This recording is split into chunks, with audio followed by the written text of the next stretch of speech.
Thank you. Hello, everybody. Good morning. A very warm welcome to today's session. I hope everybody has joined in. I'm just waiting for a minute or two before we start today's session.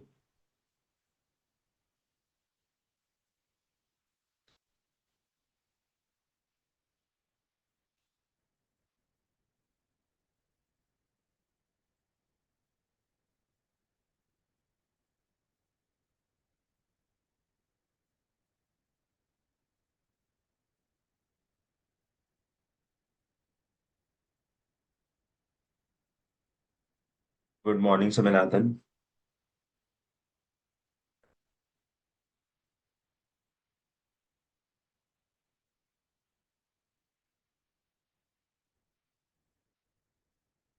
How the studies are going? All going good? Yes, sir. Good morning, sir. It's going good, sir. It's Great. revision time, revisioning it. Hmm. And these revisionary classes conducted by Institute are helpful? Yes, sir. It's explain all the key concept in the understandable way with a lot of illustration. It's really useful, sir. Thank you. Thank you. Okay, so let's start. So today we are going to cover two standards, Ind AS 1 and Ind AS 34, right? So revision, we will do a quick recap for both the standards, and then we will dive into some practical and theoretical questions on these standards, just to see where are we in terms of our knowledge. So what's the objective of Ind AS 1, presentation of the financial statements? So objective of Ind AS 1 is to guide us how the financial statements are going to be presented, right? So that's the prime objective of the standard. So it gives a basis of the presentation basically, right? Of the general purpose financial statements to ensure the comparability. So the objective is very clear. There has to be some, basis of presentation, basis on which we are going to present our financial statements, right? And what does the financial statement consist of? This balance sheet, the statement of profit and loss, right? Statement of comprehensive income, right? A statement of changes in equity, cash flow statement, and the explanatory notes to accounts, right? So these are part of our financial statement set, right? Now, if all the companies are going to prepare, financial statements, then probably the meaningful information or meaningful comparison can only be driven by the users when they are prepared in accordance with, some basic standard guidelines, right? Otherwise, everybody can do or prepare, their own financial statements like the way they want to prepare and present, right? So in that case, a meaningful comparison or comparability will not be able uh, to be established, right? So to address that comparability, so this standard has some specific basic, minimum guidelines, right? Which everybody needs to ensure while preparing the financial statements. So entities' financial statements are comparable to the same entity's previous year's financial statements, as well as they are comparable to other entities' financial statements, so that a meaningful comparison can be, done, right? To understand what progress is being made or what is the difference between the two entities in terms of their performance, key parameters, right? So that's the main objective of the standard. Now, what to achieve this objective, what does the standard does? So it provides some overall requirements for the presentation of the financial statements. Then certain guidelines it provides, right? For example, what would be the format, what would be the structure, what would be the order, whether the assets needs to be presented first or the liabilities needs to be presented first, right? And when we are presenting assets first or liabilities first, whether there would be a particular order or any asset or liability can be presented anywhere in the balance sheet, right? So some order, some structure has to be minimally prescribed, and there are certain other minimum requirements for their content, what we are exactly going to present on our balance sheet statement of P&L at a minimum level, right? So what are the minimum requirements to disclose certain items on the face of the statement? So that is also provided, right? Now, what is the scope? Is it applicable to all the companies or is it applicable to certain companies? What do you think?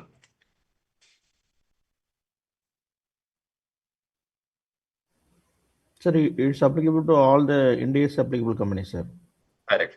So any company who is either required to prepare and present their financial statements under Ind AS or voluntarily adopting the Ind AS needs to apply Ind AS 1, right? Mandatorily, right? So Ind AS 1 is applicable on all companies, no exemptions, no exceptions, no relaxations, right? And non-applicability, Ind AS 1 does not apply to the structure and the content of the condensed interim financial statements which are prepared in accordance with Ind AS 34, right?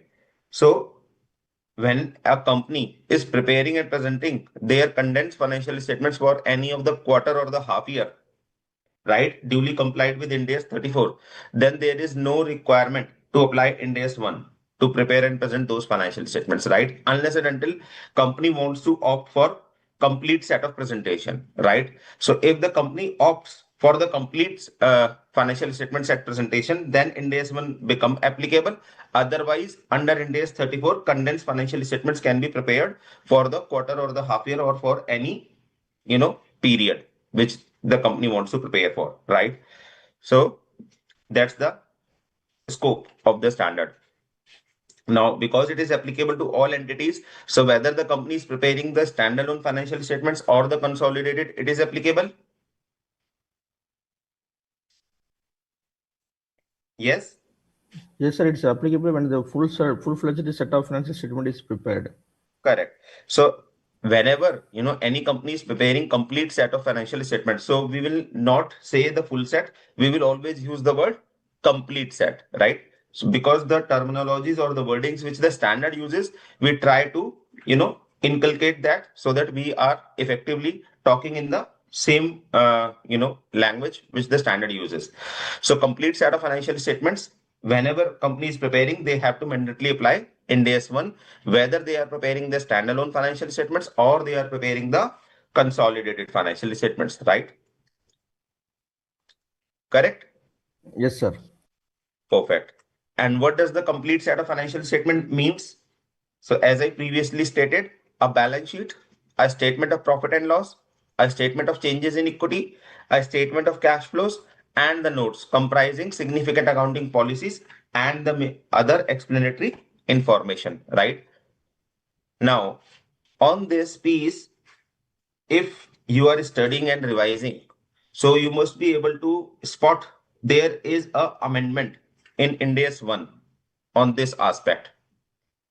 Are you able to recall any amendment on this, which you might have read recently?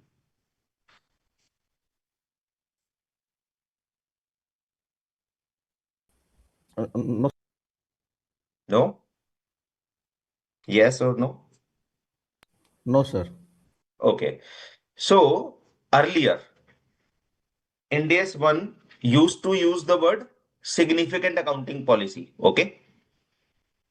Here you are able to see the notes comprising significant accounting policies, correct? Yes, sir. But this significant word is now being replaced by the word material. Is that clear? Okay, sir. So now we will not say significant accounting policies anymore. We will always say material accounting policies. And what's the difference between the word significant and the material? Any guesses? Any idea? So what I will do, there are few amendments to in AS 1, and I will cover those amendments as and when I reach to that particular topic, rather than covering all the amendments in one go, right?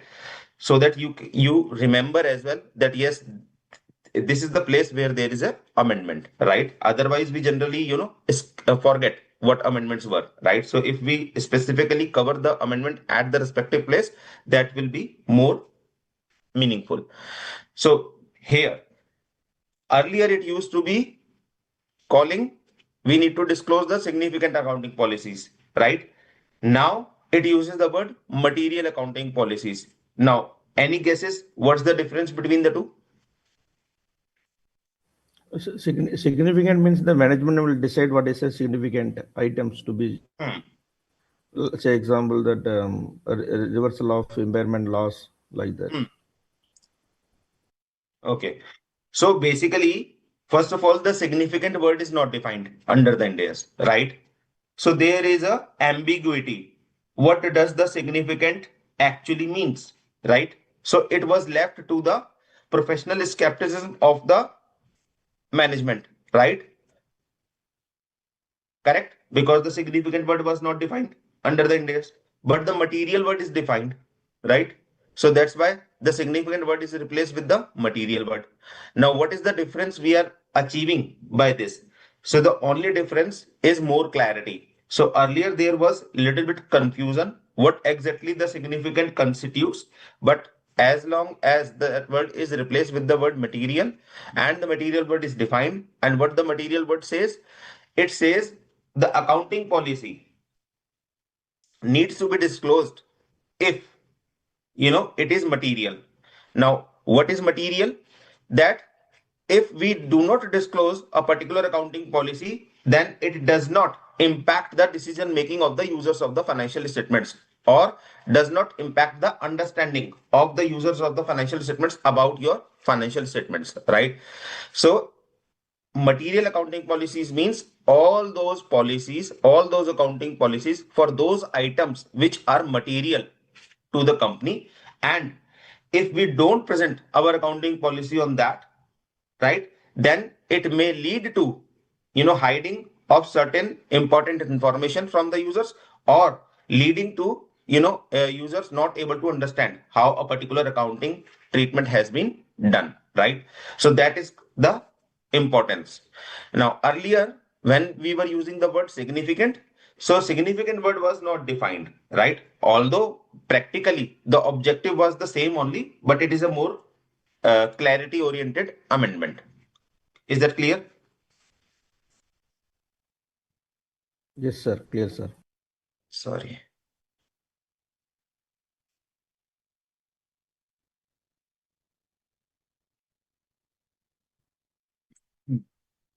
Now, when we are going to prepare the financial statements, so balance sheet will be prepared at the end of the period, right? What do you mean by the end of the period? Any date on which management wants to present the balance sheet, right? In India, generally we have the year end from 1st April to 31st March. So 31st March would be the reporting date, annual reporting date. But the management can also present the balance sheet for 31st December, right? Yes or no? Yes, sir. Yes. So whenever the management is presenting the financial statements, right? So the date, the reporting date will become the balance sheet date, or the balance sheet date would be the end of the period date, right? And the statement of profit and loss account and statement of changes in equity is presented for the period, right? Similarly, the statement of cash flows. So these three statements are basically presented for the period. Balance sheet is presented as at the reporting date, and the notes and the comparative information are presented to explain the effects of all the material and significant transactions, right? So that users can understand what exactly the company has done throughout the period, right? So explanatory notes fulfills that purpose. Okay. What are the general features? Presentation of the true and fair view and the compliance with all the INDSs. So if we know that we are not compliant with a particular INDS, then whether we can regard our our financial statements as INDS financial statements, yes or no? No, no, sir. No. So there is a requirement that financial statements are to be in strict compliance of all the Ind AS requirements. And when I say all the Ind AS requirements, means all the measurement requirements, all the recognition requirements, all the disclosure requirements. Yes or no? So all the Ind AS whatever the Ind AS requirements are in relation to the recognition, measurement, and disclosure, all those requirements have to be complied with. Then only I can say that my financial statements are Ind AS financial statements, otherwise not. Correct? Yes, sir. Correct, sir. Going concern, accrual basis of accounting, materiality and aggregation, offsetting, frequency of reporting, comparative information, and consistency in presentation. So these are the key, features and the basic assumptions basis on which we, prepare our financial statements, right? So going concern, we assume that our business will at least, continue to, uh, operate for at least next 12 months from the reporting date, right? So that is called the going concern. Yes, sir. Accrual 12 months. basis of accounting. Accrual basis of accounting means if we are not paying any of our expenses as on date, but still we need to record those expenses to state the true picture of the profit and loss. Correct? That is called accrual. So we are not doing the cash basis accounting, we are always doing the accrual basis of accounting. Materiality and aggregation, all the material items needs to be presented, and aggregation and offsetting requirements are there, right? Which we can do provided there are certain conditions or criteria which are met. Frequency of reporting, minimum annual, right? At least every company needs to prepare and present their financial statements annually, unless and until the company opts for a shorter frequency as well. So my question, can a company prepare and present the full financial statements for each quarter? Yes, sir. Yes. Yes. Correct. So it's a company's choice. If they want to go and prepare and present the financial statements for any shorter period, they can do so. But if they are doing so, then they need to comply with Ind AS 1, right? Requirements. Okay. Presentation of true and fair view and compliance with Ind AS. What does that mean? So it means on the financial position, on the financial performance, and of the cash flow of the entity. So on the financial position means balance sheet, of the financial performance means statement of profit and loss, and of the cash flows of the entities means cash flow statement, right? So all these three statements basically depicting the as on date position over the period, what is the performance and the cash flows over the period. This needs to be prepared with a true and fair view objective, right? And how that will be met to select and apply the appropriate accounting policies, right? Now, where do we select the accounting policies? Under Ind AS 8. Are you able to recall? Yes, sir. So Ind AS 8 guides us how we select accounting policies, right? And if there are any changes in accounting policy during the year, then that is also governed by that Ind AS. What do we do in case of change in accounting policy? Retrospective application, Yes, sir. Transport right? application. Yes. Retrospective application, and to present the information in a manner that provides relevant, reliable, comparable, and understandable information, right? So this is the meaning of the true and fair view, that whatever is we are presenting is relevant, reliable, comparable, and understandable, right? And to provide the disclosures which are required by various indices so that users of the financial statements will be able to read and understand our financial statements in a easy and lucid manner, right? They can interpret our financial statements clearly, right? So there shouldn't be any ambiguity in our notes to accounts, which is obscuring any material information or providing unnecessarily irrelevant information, right? So we have to balance between the both, right? Neither we go off on board to provide any information in so much detail that it uh, is of no use, right? And we shouldn't be obscuring any material disclosure or any material information from the notes to accounts, right? Which may leave the users not understanding the item correctly, right? So that should be the objective. When an entity departs from the requirement of the Ind AS, possible, not possible, can entity choose to depart from the Ind AS requirement?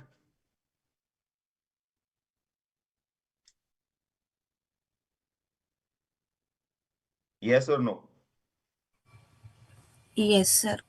When management thinks that departure gives more true and fair view than following that in days. Correct. Correct. So if by any chance, although this situation is very rare, right? But if some entity truly believes that if they go strictly by the Ind AS accounting policy, that will not, be the best or appropriate policy. Maybe we can design our own accounting treatment for any of the item, right? Then what they need to do? First of all, they will document the conclusion that management concluded that the financial statements presented true and fair view. Now, management's compliance with applicable Ind AS except departure from the particular requirement. So, this needs to be explained. And then they will say what is the title of the Ind AS which they have not followed, what is the nature of the departure within that Ind AS, whether they have completely, departed from the Ind AS requirements, or there is any specific disclosure or measurement requirement which they have not followed, right? And then what the treatment the Ind AS requires, and the reason why the treatment would be a misleading, and then what the treatment the management has done, right? Are you able to understand this disclosure, 5 disclosures which we need to make in our Ind AS financial? So first of all, we will tell which Ind AS we are not complying with. Then number two, what is the nature which we are not adopting, nature of the departure.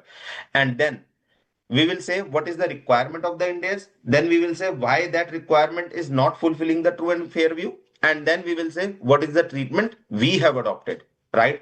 So once we are done with all these disclosures, then only we can depart from the requirement of Ind AS, although it will be very rare, as I previously mentioned, right?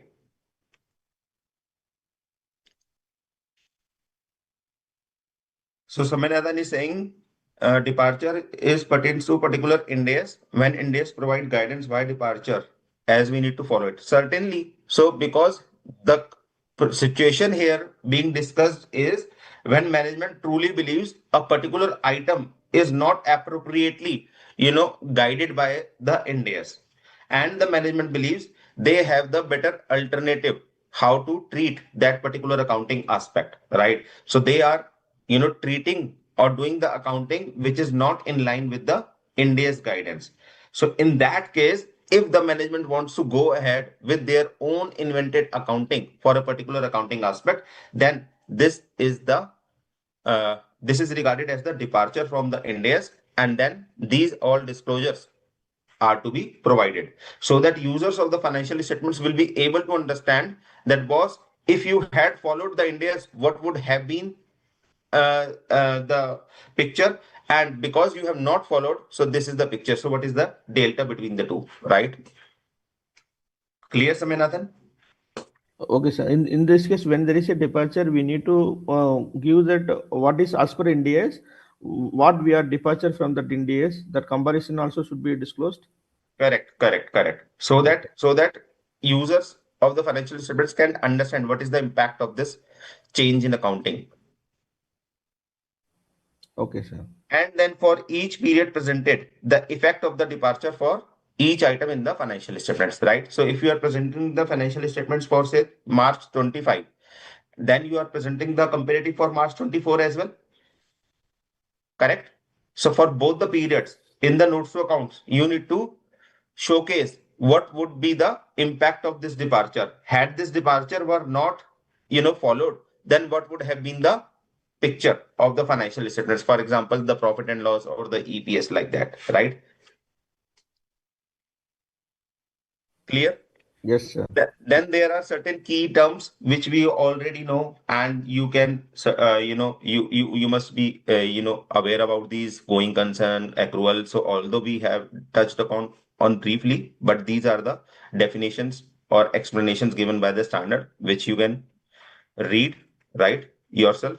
Then we comes to the classification of the assets and liabilities. So what is the requirement of the Ind AS 1 in relation to that? Whether we need to present our assets and liabilities into two categories, current and non-current, yes or no?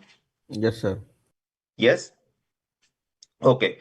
When we do present the current assets and current liabilities, how do we do the split? What is the criteria? Based on the operating cycle. Based on the operating cycle, and not more than the 12 months from the reporting date, right? So if any asset is receivable or realizable within 12 months from the reporting date, it is a current, otherwise non-current. Same applies for the liability. So if the liability is to be paid within 12 months from the reporting date, it is a current liability, otherwise non-current. Correct? Yes, Okay. sir. Now, there was a specific situation which you must have studied in your regular classes, that a company which has taken a loan from the bank, and there is a loan agreement between the company and the bank, right? And that bank has casted certain covenants which are to be complied with by the company, right? And if the company defaults any of the covenants, then the entire loan becomes repayable on demand, right? And because it has become repayable on demand, the entire long-term loan, 10 years loan or 5 years loan or 15 years loan, which has become now repayable on demand because of the breach of the contract, would be classified as current rather than non-current. Yes or no? Are you able to recall this discussion? Yes, sir. Now, what you have studied on this, if you are able to recall, how to deal with this?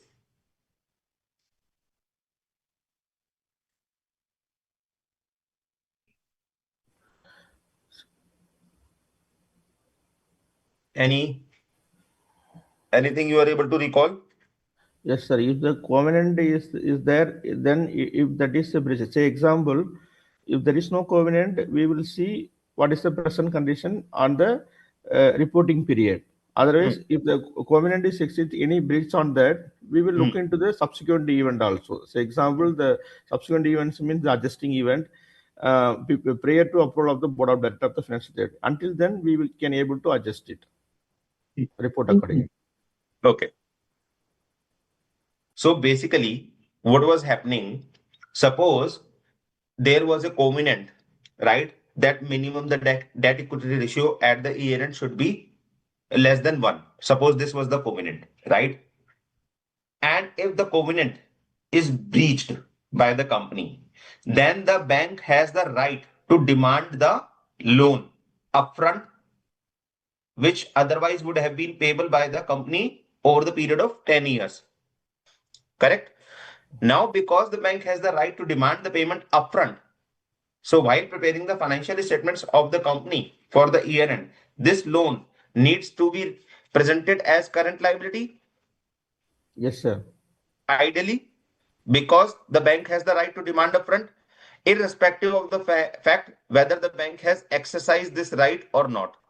Yes or no? Yes, sir. So three situations. Suppose bank has not exercised the right to demand the payment, then whether and the company has breached the covenant, liability is current or non-current? Non-current. No, liability is current. What I said, irrespective of the fact whether the bank has exercised his right, right? It doesn't matter whether the bank has exercised his right to demand the loan upfront or not, because the bank has the right to demand. So it means company has the liability to pay as and when demanded, right? And company cannot defer it. Company does not have any right to defer this. And by virtue of that, even if the bank has not yet demanded, in spite of that, this liability will be presented as current liability because of the breach of the covenant. Is that clear? Yes, sir. Now, then the standard says if the management goes to the bank and takes a waiver letter, right? That bank will not demand the money, right? And bank has given that waiver letter, okay, we will not exercise our right to demand money, which upfront, and you can continue to pay the loan as per the schedule of the loan, right? And we will not demand the payment because of this breach of the covenant. Now, if this waiver letter has been obtained by the management, then whether the liability needs to be presented as current or non-current. Sorry, Non-current. non-current. Any other thought?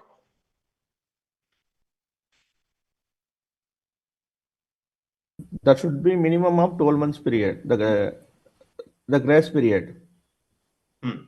So, because the waiver letter has been obtained by the management, the liability again restores to its non-current. Correct? Non-current status. Now, the question comes, when this waiver letter needs to be obtained? Before the year end, that is the 31st March itself, for which we are preparing the balance sheet, or before the approval of the financial statements by the approving authority, that is the board of directors in case of company. What do you think? Before the approval of that board of directors. Sure? Sure. Okay. Any other thought?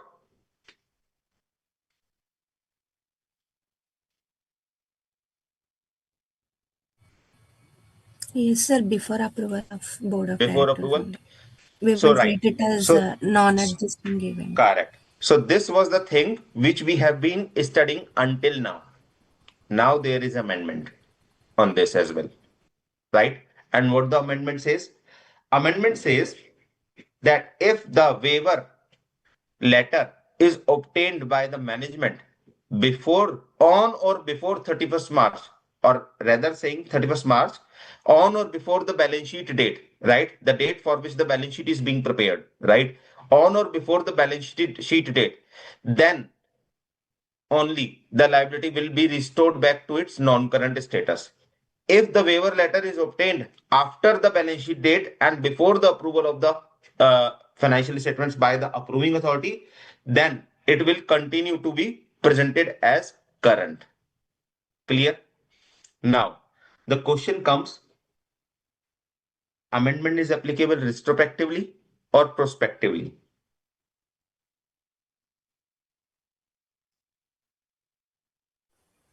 Amendment prospectively. Okay. Others?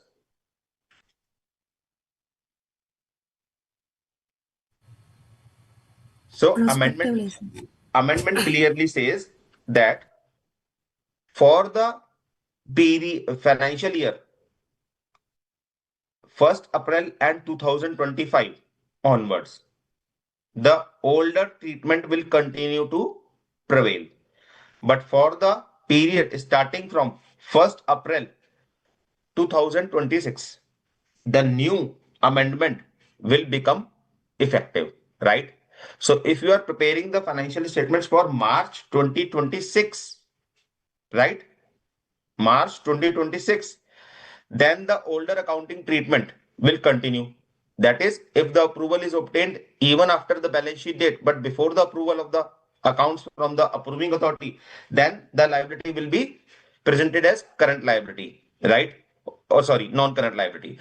But after 1st April 2026, if you are preparing the balance sheet for any date, for example, say March 27, then the amendment will become effective, and now the approval has to be obtained on or before the balance sheet date itself. Otherwise, the liability will continue to be presented as current. Clear?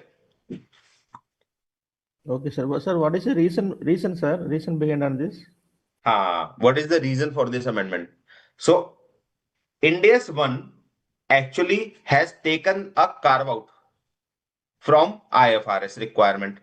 Now they have deleted this carve out to be consistent or aligned with the IFRS. So IFRS always said that approval has to be obtained on or before the balance sheet date. But Ind AS took the carve out that we want to give extra period to our Indian companies instead of doing the things in hurry burry. They have a leverage period up till the approval of the financial statements. But now institute thinks that this carve out is not very meaningful carve out, let's remove this carve out. So they are removing this carve out, which effectively leading to the same practice which the IFRS had suggested in first place. So now we are more aligned with the IFRS rather than doing something else. Clear? Yeah, clear, sir. Okay. Then balance sheet, profit and loss, statement of changes in equity, statement of cash flow, right? All you must have been preparing already and the format, right? Now, let's start with some practical questions. And there are, high chances that in the examination, question being asked from these standards, okay? Because there are amendments like I discussed, right? So I suggest you to revise these amendments carefully so that you know what exactly is the impact of these amendments. Clear?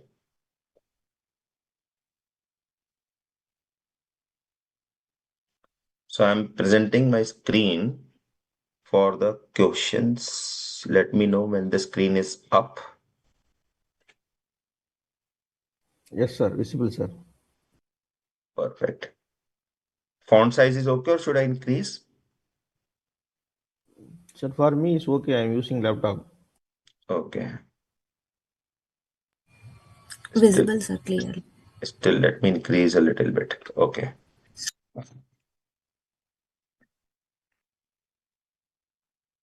So we will not see the solution, okay? Because solution is anyway visible. So an entity has placed certain deposits of various parties. How the following deposits should be classified, whether it is current or non-current. Electricity deposit. What do you think? Non-current, sir. Always. Not always.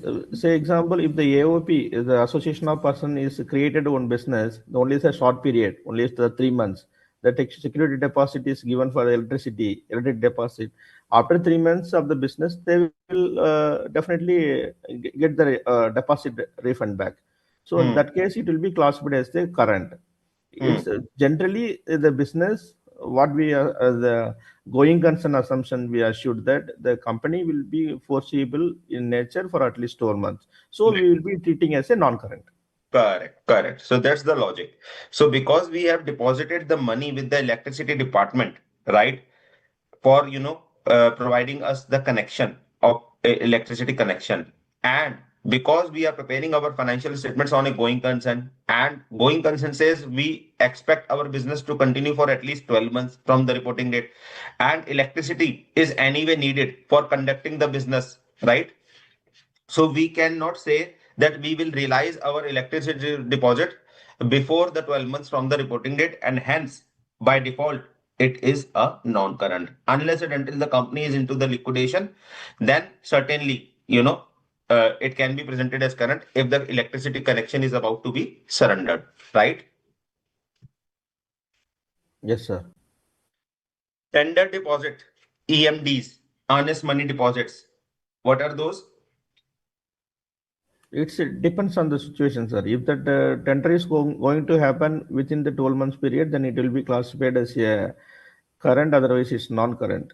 If the date is known earlier, if the date is not unknown, but it will happen, it will be classified as non-current. Any other thought? Same, sir. That is, if Great. actual bid is less than 12 months, then current asset, otherwise non-current. Correct. So what TDs and EMDs are? Tender deposits, EMDs are paid for participation in the bidding process. They normally become recoverable if the entity does not win the bid, right? But bid dates are known at the time of the tendering of the deposit, but until the date of the actual bid, one is not in a position to know if the entity is winning the bid or not, right? Accordingly, depending on the term of the deposit, if the entity expects to realize the deposit within the period of 12 months from the balance sheet date, it should be current, otherwise non-current. Now the problem here is that we know that when the bidding is happening, but we do not know whether we will win the bid or not, right? So it will be refunded to us if we lose the bid, right? And it will not be refunded if we win the bid, because it will be adjusted in that case against the contract. So we do not know whether it will be realized or not within the next 12 months from the reporting date. And hence, it is preferable to present them as non-current, right? GST deposits paid under the dispute or the GST payment under the dispute. Same as, Same. yeah. So here again, because we do not know when the dispute will be resolved, when the court order will become, whether the order will come in our favor or against, right? We do not know all that as on today. So ideally, the practice is to present these deposits as non-current, because we do not know for a certainty that we will realize our deposits back, or we will we will get the refund of our deposits within next 12 months, unless and until we have evidences available with us that this case is going to be decided in favor of us, and this deposit will be refunded to us with before than 12 months from the reporting date. So in that case, it can be presented current, otherwise non-current. Clear? Yes, sir. Okay. An entity has taken a loan facility from the bank that is to be repaid within a period of 9 months from the end of the reporting period. Prior to the end of the reporting period, the entity and the bank enter into an agreement whereby the existing outstanding loan will unconditionally roll into a new facility which expires after a period of 5 years. How should the loan be classified in the balance sheet of the entity? Current or non-current?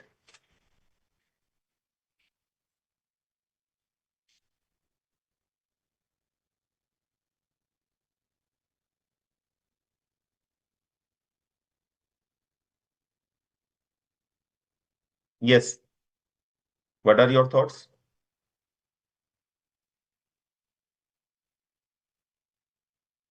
Non-current, sir.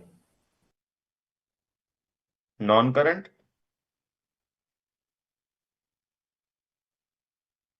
Any different opinion?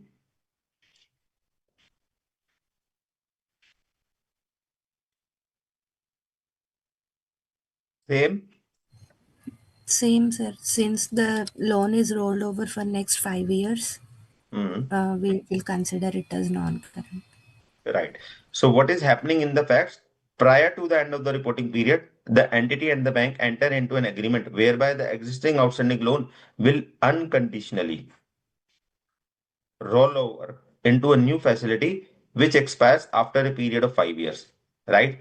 So because they have entered into an agreement before the balance sheet date to roll over the loan unconditionally into the new facility, and the period for that is 5 years, so it has become non-current, right? Will the answer be different if the new facility is agreed upon after the reporting period, after the balance sheet date? Yes, sir. It will be classified as a current in this case. Correct. Because there is no agreement as on the balance sheet date, right? So on the balance sheet date, when the loan to be repaid? Within 9 months from the balance sheet date. So in that case, it would have been current only. Clear? Yes, sir.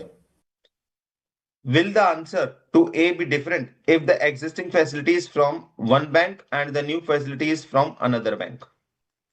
Yes, sir. The existing facility will be classified as current, Ah, and new facility will be classified as non-current. perfect. And will the answer to A be different if the new facility is not yet tied up with the existing bank, but the entity has the potential to refinance the obligation? No, sir. It will be classified as current only, but it's not Current only. material. It's not materialized actually. Right. Perfect. Any different perspective or opinion?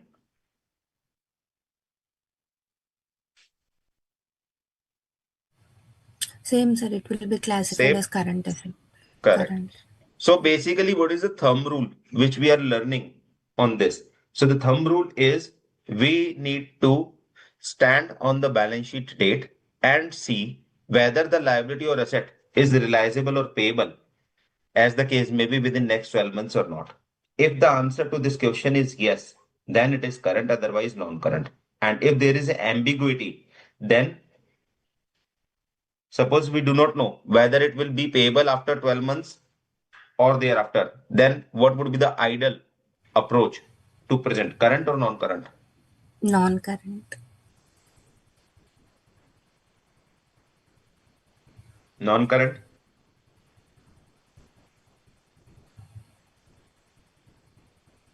So if there is a ambiguity whether the amount is payable, within the 12 months or after the 12 months, then it will always be presented as current, because we do not have the right to defer it beyond 12 months. Is that clear?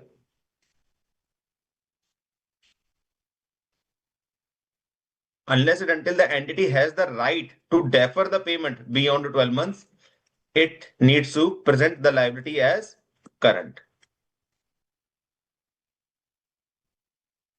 Okay. In December 2001, an entity entered into a loan agreement with the bank. The loan is repayable in 3 equal installments starting from December 2005. One of the loan covenant is that an amount equivalent to the loan amount should be contributed by the promoters by 24th of March 2002, failing which the loan becomes payable on demand, right? So promoter needs to contribute an amount equivalent to the loan on or before 24th of March, right? And if they do not do so, then the loan which the bank has given is becoming repayable on demand. On 24th March 2002, the entity has not been able to get the promoter's contribution. On 25th March 2002, the entity approached the bank and obtained the grace period of up to 30th June 2002 to get the promoter's contribution. The bank cannot demand immediate repayment during the grace period. The annual reporting period for the entity ends 31st March 2002. As at 31st March 2002, how the entity to classify this loan? Current or non-current?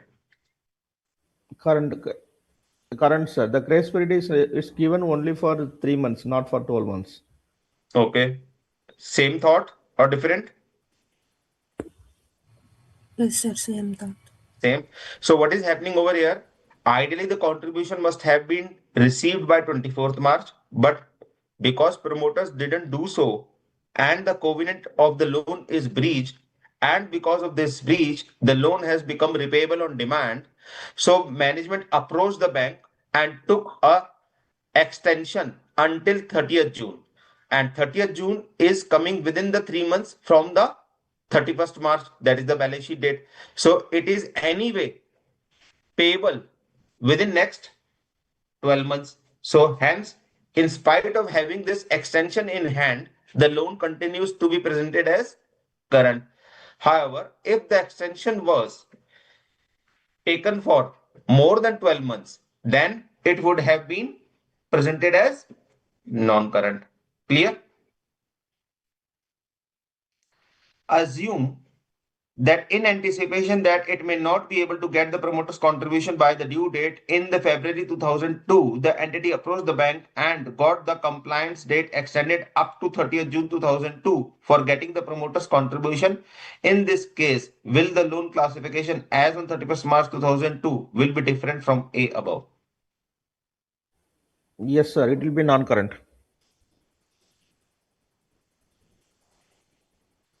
Non-current?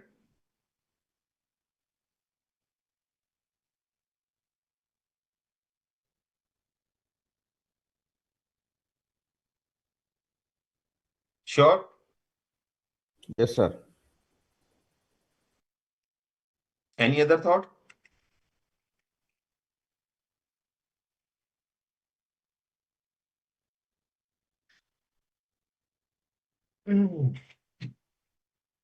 Okay. So in the first case, how we are going to present our answer, rather than simply stating the current or non-current, we need to provide the basis of our conclusion. Should we code the para? Not required. So we will simply say, as per Ind AS 1, an entity classifies the liability as non-current if the lender agreed by the end of the reporting period to provide a period of the grace ending at least 12 months after the reporting period within which the entity can rectify the breach. During that, lender cannot demand the immediate payment. In the present case, following the default grace period within which the entity can rectify is less than 12 months, and hence, as at balance sheet date, that is 31st March 2002, the loan will be classified as current, right? So we are going to explain our answer, right, with the justification. And in the second case, what is happening? Ind AS 1 deals with the classification of liability as current and non-current in case of breach of the covenant and does not deal with the classification in case of expectation of the breach, right? In this case, whether the actual breach has taken place or not is to be assessed on 30th June 2002, that is after the reporting date. Consequently, in the absence of the actual breach, the loan covenant as on 31st March 2002, the loan will continue to be classified as non-current. Now, again, at this piece, there is a one more amendment. So, first of all, are we aligned with this answer? Basis our existing guidance? Yes, sir. Clear? So what is Yes, sir. happening over here? Instead of, having the covenant breach, we have, before the covenant breach, we have extended the date of assessment of the covenant breach, right? So we went to the bank and asked that please, extend our assessment of the covenant to 30th June. Now, on 30th June only, it will be evident whether we have defaulted on the covenant or not. So as on 31st March, can we say that we have defaulted? No. Because we cannot say that we have defaulted on 31st March, so loan is non-current because there is no covenant breach, so it is not repayable on demand. Clear? Yes, sir. Right?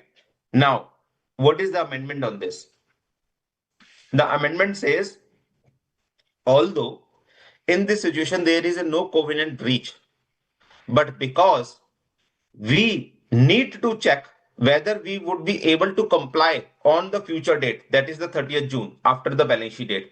And if the management believes on 31st March that they will not be able to comply with the covenant on 30th June, then what the management should do? Then it has to reassess. What reassess? Then, if they are not able to make that payment, the government breaches will be there. Then it has to be classified as a current. Any other thought? On the breach, the demand has to be the outstanding has to be paid on the demand whenever there is a breach. Okay. Any other thought?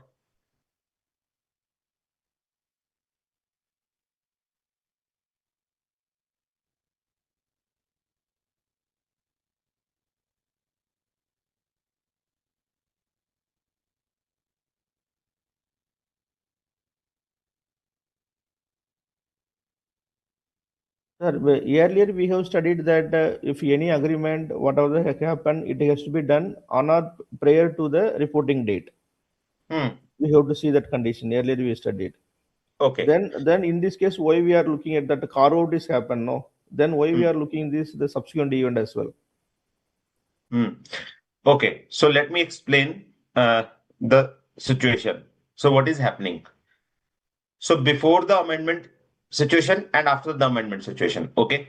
So before the amendment, agreement between the bank and the company took place in February, and the company obtained a loan for the 5 year in the February. The condition or the covenant was that before the 24th March, promoter has to bring the contribution. Otherwise, the bank will ask for the repayment of its loan. Correct? These were the facts. We were preparing the balance sheet on which date? 31st March. Now by 31st March, we know that 24th March date is passed and the covenant is breached or not. So if the covenant is not breached, then there is no complication. The loan will continue to be classified as non-current, right? But because the promoters did not bring the contribution, so they have breached the covenant. Yes. By virtue of this breach, the bank can demand its money. Yes. Whether the bank has demanded money or not doesn't matter. Because the bank has the right to demand, so we have the obligation to pay. And because we have the obligation to pay, which we cannot defer beyond 12 months, so the liability will be now stated as Current. current. Are we on the same page until now? Yes, sir. Perfect. Now, on 31st March, CFO or the CEO or the bank or the company representative, met the bankers and obtained the waiver letter on the 31st March itself, right?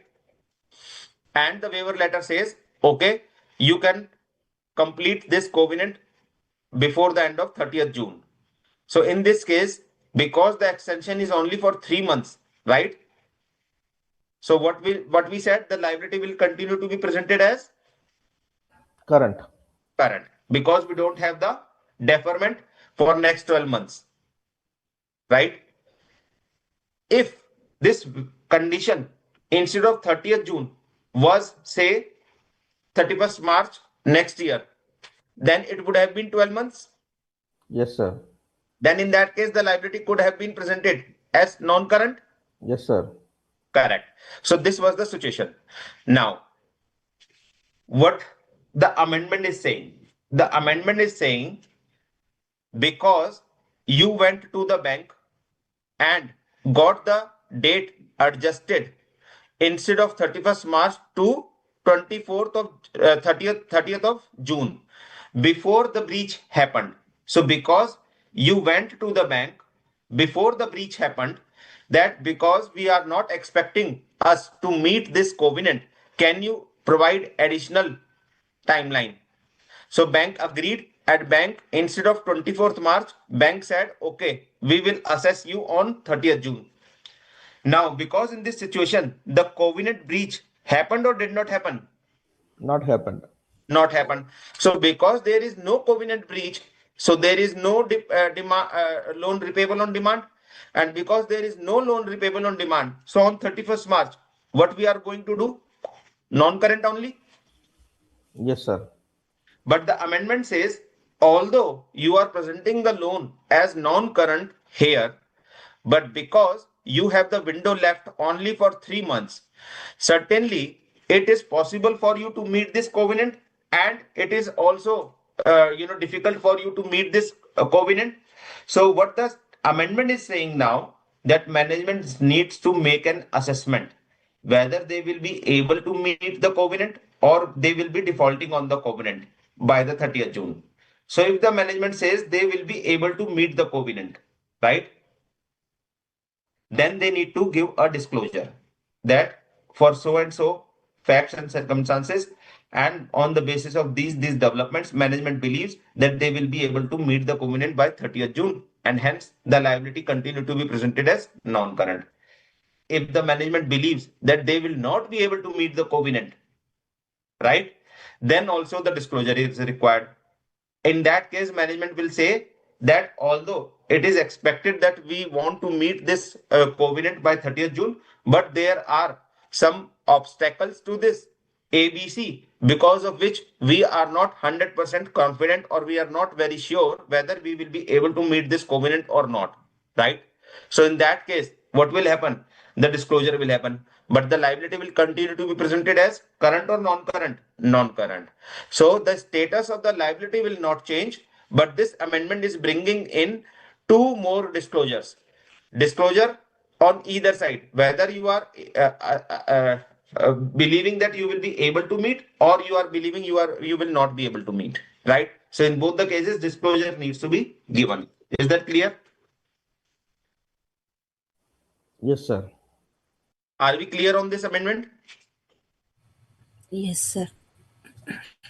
Perfect. So until now, we have covered how many amendments? 3. 3. What was the first one?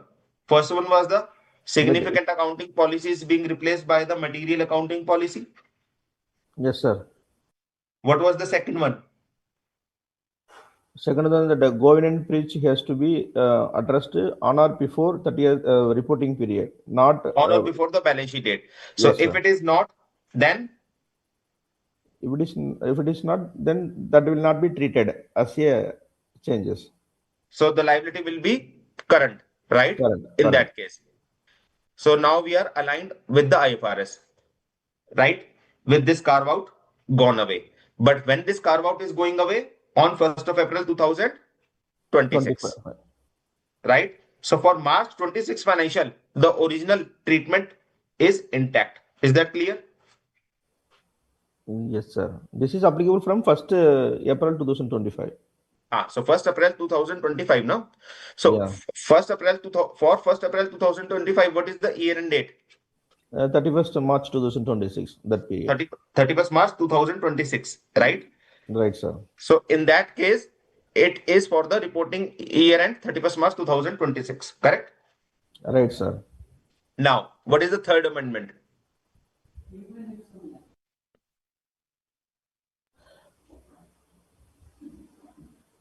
This one only, which we just discussed? Yes, sir. Additional disclosures? Yes, sir. If the management is ready to comply with that situation, then it will be classified as the existing one. The Otherwise, it third will be amendment becomes applicable only when management has sought the waiver letter on or before the breach itself, correct? yes, sir. So if they have extended the date to be assessed later on after the balance sheet date, then they need to give the disclosures that whether what they believe, whether they will be able to meet or not, right? In both the situations, they need to explain, right? Or might be there are additional covenants which are subject to be complied after the balance sheet date, right? So either it could be the extension of the previous one or it could be the another one, right? For example, here the covenant was promoter contribution, and on 30th September, there is one more covenant which needs to be complied. Say, for example, debt equity ratio should be less than 1, right? Now, whether the management believes that they will be able to maintain the debt equity ratio of less than 1 after the reporting date, 31st March, that is on 30th September, or yes or no. So if the management believes yes, then they will say why they believe. If the management believes no, they will not be, then they also need to state why not. Clear? Yes, sir. Clear, sir. Here the two So situations. can I say that the third amendment is basically the disclosures about the future covenants? Yes, sir. Right? So it is not to do with the existing covenants. It is about the future covenants after the balance sheet date. What is the management's perspective? Whether they will be able to comply with them or they will be they believe that they will not be able to comply with them. Right? So that is the disclosures about the future covenants. It is not going to impact your current classification into the current non-current, but certainly additional disclosures are required. Clear? Clear, sir. Sir, here there are two situations. First situation is management will assess and accordingly they will record it, whether it is a current or not, or non-current. But Correct. as far the auditor is concerned, upon the actual fact, when he is finding whether the assessed is wrong, then that situation he will modify his opinion, right? Yes. So if in that case, what will happen? Either the auditor will ask management to change the stand, and if the management changes, then fine. If the management doesn't change, then the auditor can Qualify the report. qualify the report by modification. Correct? Yes, sir. Perfect. Let's do this one. An entity manufactures passenger vehicles. The time between purchasing of the underlying raw materials to manufacture the passenger vehicles and the date the entity completes the production and delivers to its customers is 11 months. Customers settle the dues after the period of 8 months from the date of the sale. Will the inventory and trade receivable be current in the nature? Assuming that the production time was, say, 15 months and the time lag between the date of the sale and the collection from the customer is 13 months, your answer would be different.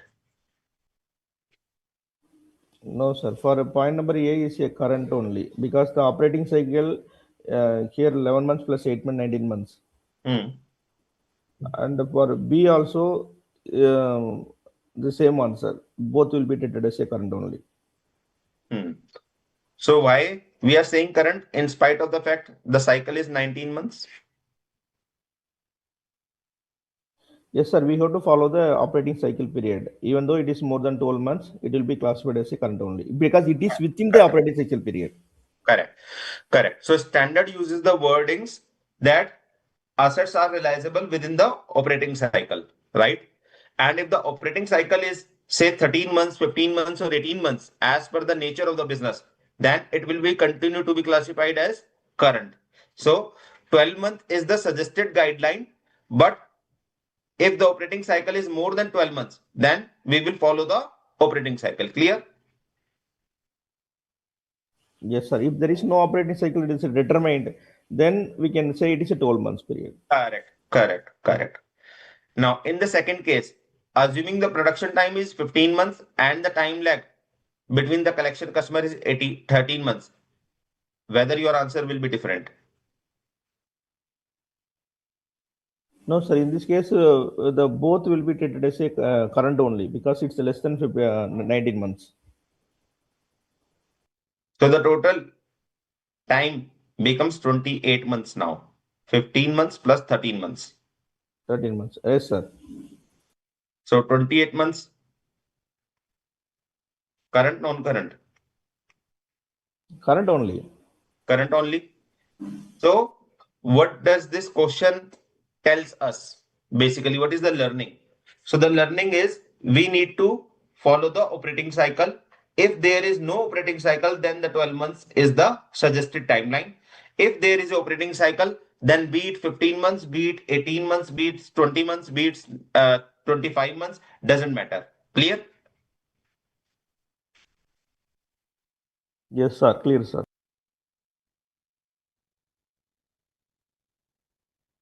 Okay. XYZ Limited, the company, is into the manufacturing of tractor parts and mainly supplying the components to the original equipment manufacturers, OEMs. The company does not have any subsidiary, joint venture, or associate company. During the preparation of the financial statements for the year ended 31st March 2001, the accounts department is not sure about the treatment or the presentation of the below mentioned matters. Account department approached you to advise on the following matters. There are qualifications in the audit reports of the company with reference to two Ind ASs. Is it mandatory to add the word standalone before each of the components of the financial statements? And what are the others? The company is an Indian company and preparing and presenting its financial statements in rupees. Is it necessary to write in the financial statements that the financial statements are prepared in rupees? Right? Okay. The company had sales transactions with 10 related parties during the previous year. However, during the current year, there are no transactions with 4 related parties out of the aforesaid 10 related parties. Hence, the company is of the view that it need not disclose the sales transaction with these 4 parties in the related party disclosure because these parties are because these parties there are no transactions during the current year. So these are the 4 matters on which management is looking for your advice. What advice you will give?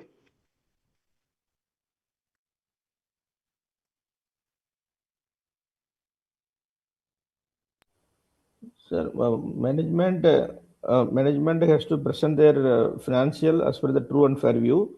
Along with there should be the explicit, and there should not be any unreserved statement.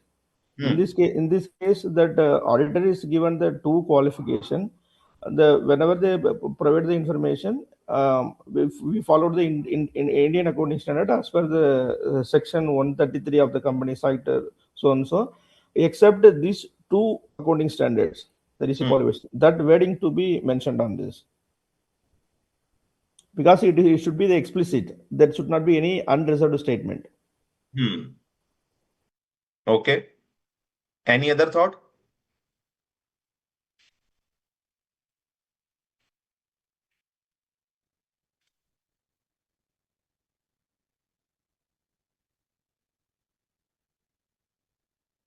Okay, what about the word standalone? Whether we need to put it mandatorily or not? No, sorry, it's not required to mention the standalone financial statement for Not required. each financial component. Okay. What about these two situations? Rupee needs to be mentioned everywhere. Yes, sir. Ruby has to be mentioned in the top of the presentation. That Okay. will. And what about the related party? Do we need to Re- disclose these four related parties as well, or we can skip? Yes, yes, sir. That their intention is not right because already the existing year we are presenting that as per the Ind AS 1, we have to provide the comparative financial statement. So last year they have the some balances. This year only they are not having. So even though this year there is no balances, the last year balances has to mention against these four parties. Accordingly, they will present. Even only the current year is there. Last year is not there. That also we need to present. When there is a both year there is no transaction, only those cases we need not present. But however, the related party relationship has to be disclosed. Okay. Any difference in opinion on any of the four items?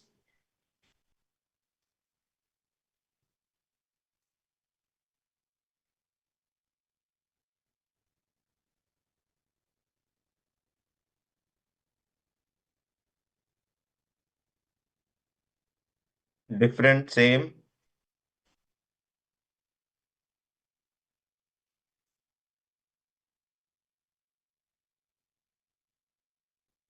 Same view. Okay. Let's see.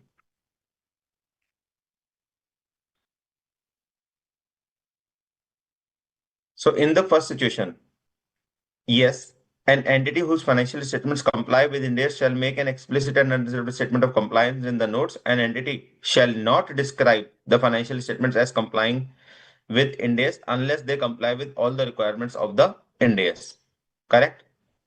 So entity needs to make a statement unreserved and explicit that Ind AS financial statements are duly compliant with all the Ind AS requirements, right? So in this case, whether the entity will continue to make this statement in spite of the fact that auditor is qualifying? Yes.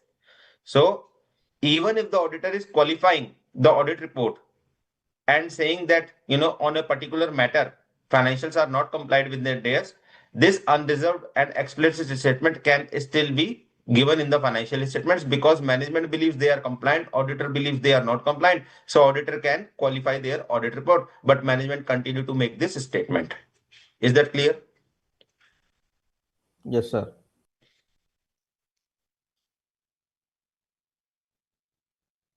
Okay. What was the second item? Standalone word. Whether we need to mention the standalone word everywhere? No.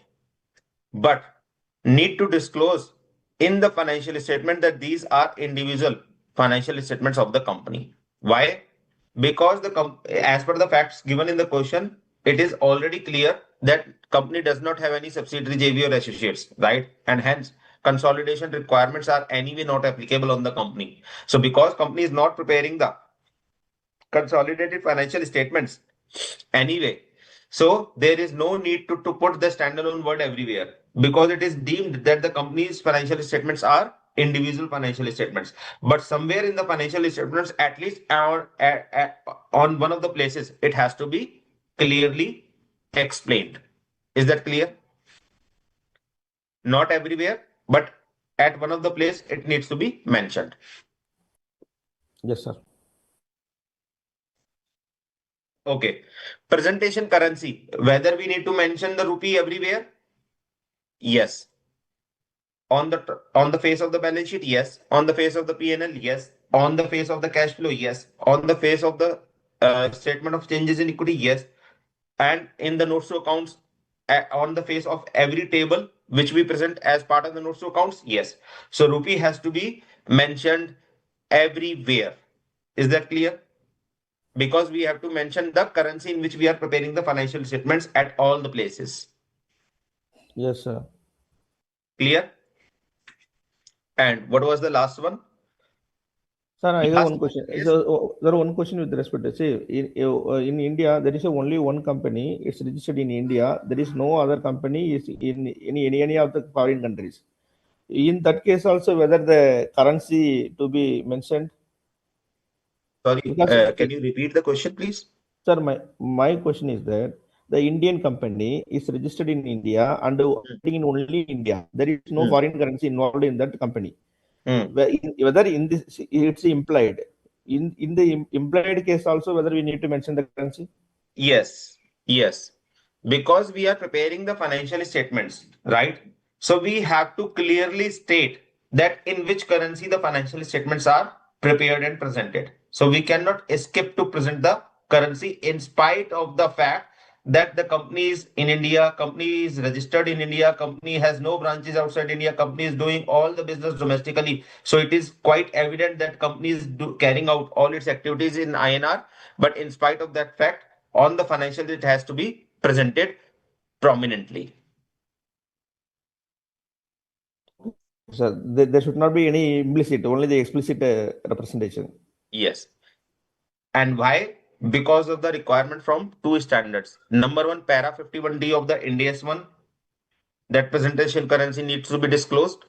And further, more, Ind AS 21 also says it that it needs to be prominently repeated as and when necessary. So as and when necessary means on each of the statements and on each of the notes table, so that users don't get confused whether these amounts are in INR only or in another currency by any chance. Clear? Yes, sir. Clear, sir. Okay. And the last one about the related party. So as per para 38 of Ind AS 1, except when the Ind AS permits or require otherwise, an entity shall present the comparative information in respect of the preceding period for all amounts reported in the current period's financial statements. An entity shall include comparative information for narrative and descriptive information if it is relevant to understanding the current period financial statements. So what will happen? Can the company skip to present? No. The answer is the company has to present those related party transactions in spite of the fact there are no transactions in the current year, but they had the transaction in the previous year. So previous year column has to be presented with the amounts, and current year column will be presented by the dash or the zero or the nil. Clear?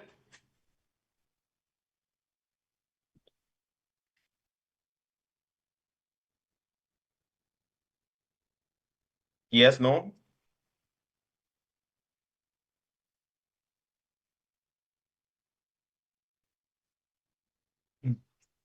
Okay. Question number 6. A company presents financial results for the 3 years, that is, one for current year and two for comparative years, internally for the purpose of the management information every year in addition to the general purpose financial statements, right? So company is preparing the general purpose financial statement. Over and above, company is preparing one more financial statement for the purpose of management review, where they are presenting the 3 years financials. The aforesaid financial results are presented without furnishing the related notes because they are not required by the management for the internal purpose or internal reviews. During the current year, management thought, why not they should present the third year statement of the profit and loss also in the general purpose financial statements. It will save time and will be available easily as and when the management needs them in the future. So what management is saying, that because they are anyway preparing the three columnar statement of profit and loss account for our internal purposes, so why not they present the 3 columns for the annual financial statements as well, or general purpose financial statements as well, right? With reference to the above background, answer the following. Can the management present the third column for the P&L as an additional comparative column in the general purpose financial statements? Whether it is allowed, number one. Number two, if the management presents the third statement of the P&L in the general purpose financial statement as a comparative, is it necessary that this statement should be compliant with Ind AS? So whether it is allowed, or if allowed, whether it needs to be compliant. What is your thought? Allowed, not allowed? Yes, sir, it is allowed, sir. Ind AS 1 is recommend only the two comparative financial period. But when there is a error or fraud, that cases only the third balance sheet will be introduced. But if the voluntary, they can adopt more than 2 years also. There is no stoppage on this. So as per Ind AS 1, Ind AS 1 always said what we are providing, the minimum presentation requirements, right? Minimum means beyond this, you can present something additional. If you want, you can do so. Yes or no? Sir, yes, sir.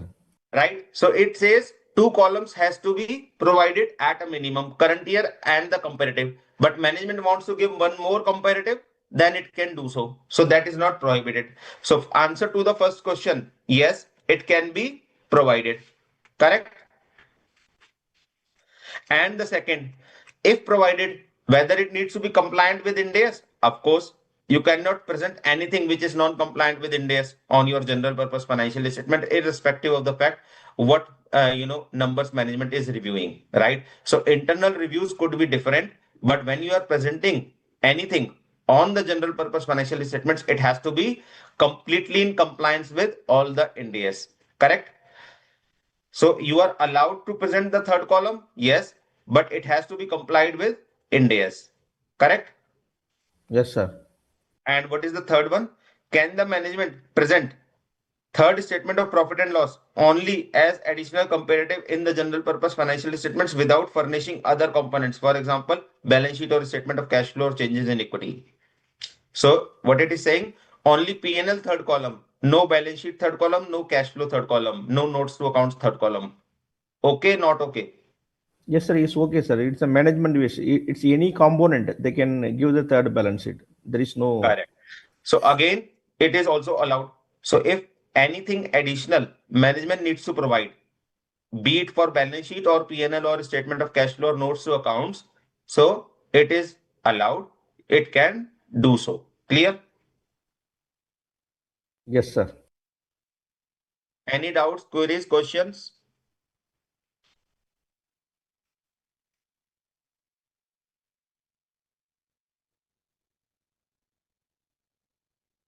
Okay. So I think this is the time you would be expecting a break. So let's have a 10 to 12 minutes break. So it's 8:23. So maybe we can resume by 8:40. Is that fine? Okay, sir. So break started.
Perfect. Thanks for the confirmation.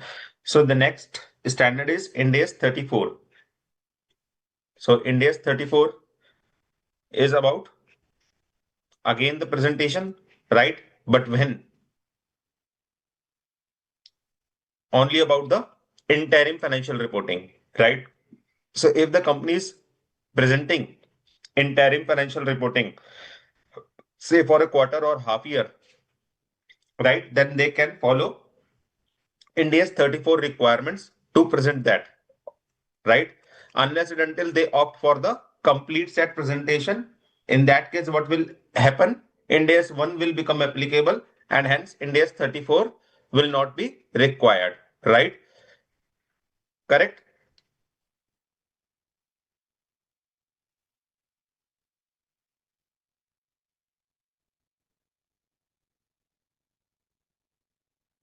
Sorry, Samanathan, you are asking what is materiality defined in under Ind AS 1? Yes, it is defined. You can refer to the definition.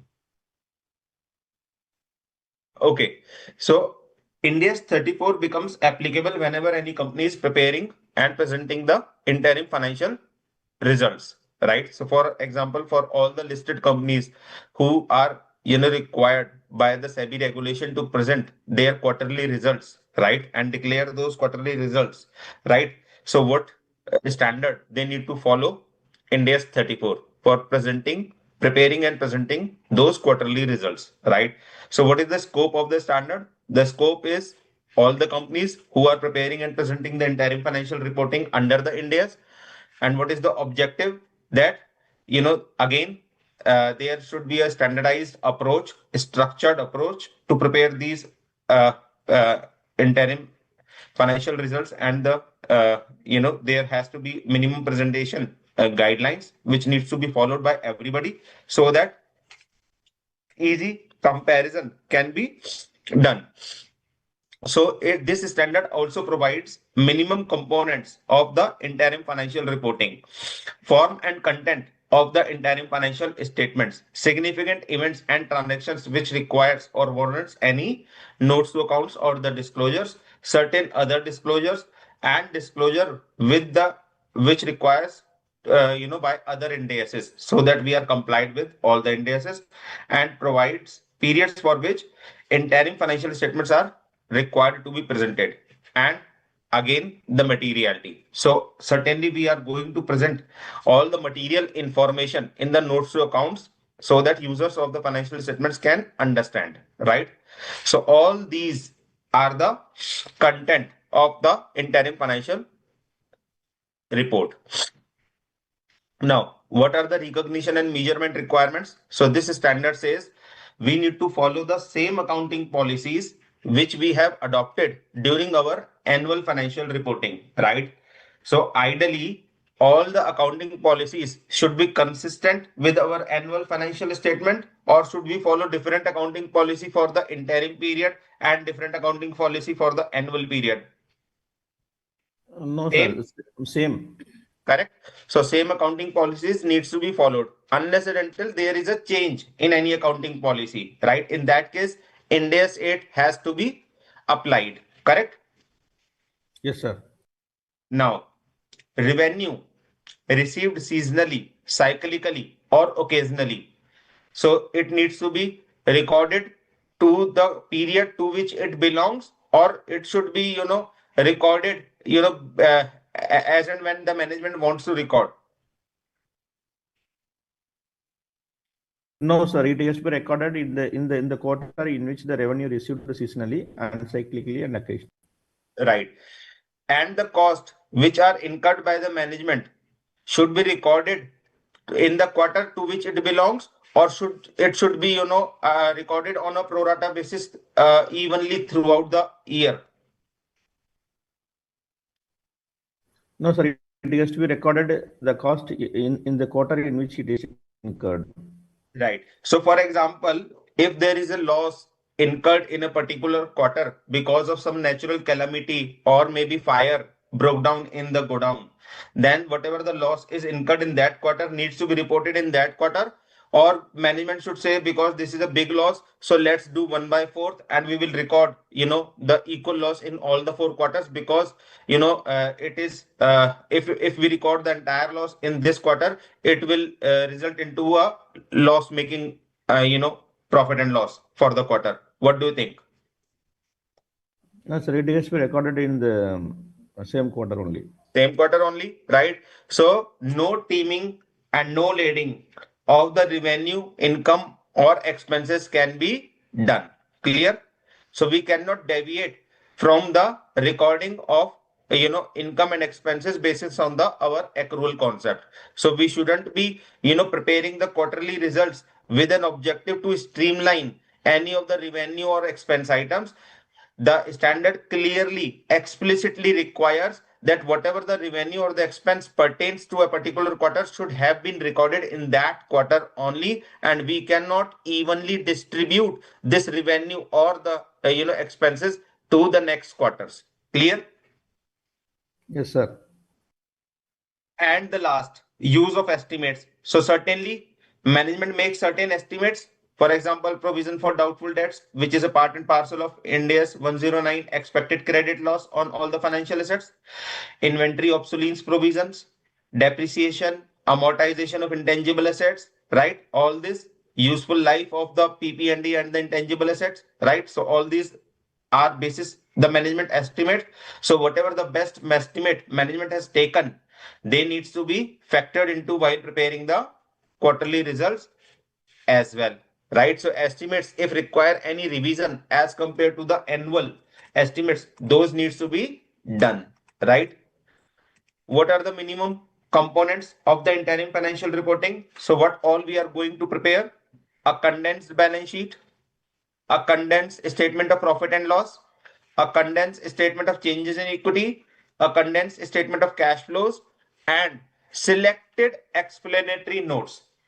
So as long as the balance sheet, P&L, statement of changes in equity and the cash flow is concerned, we understood that the format is not required to be as per the annual format, and it can be a condensed one. Condensed one mean a smaller one. But what do you mean by the selected explanatory notes? Are we not supposed to give all the notes to accounts in the interim results?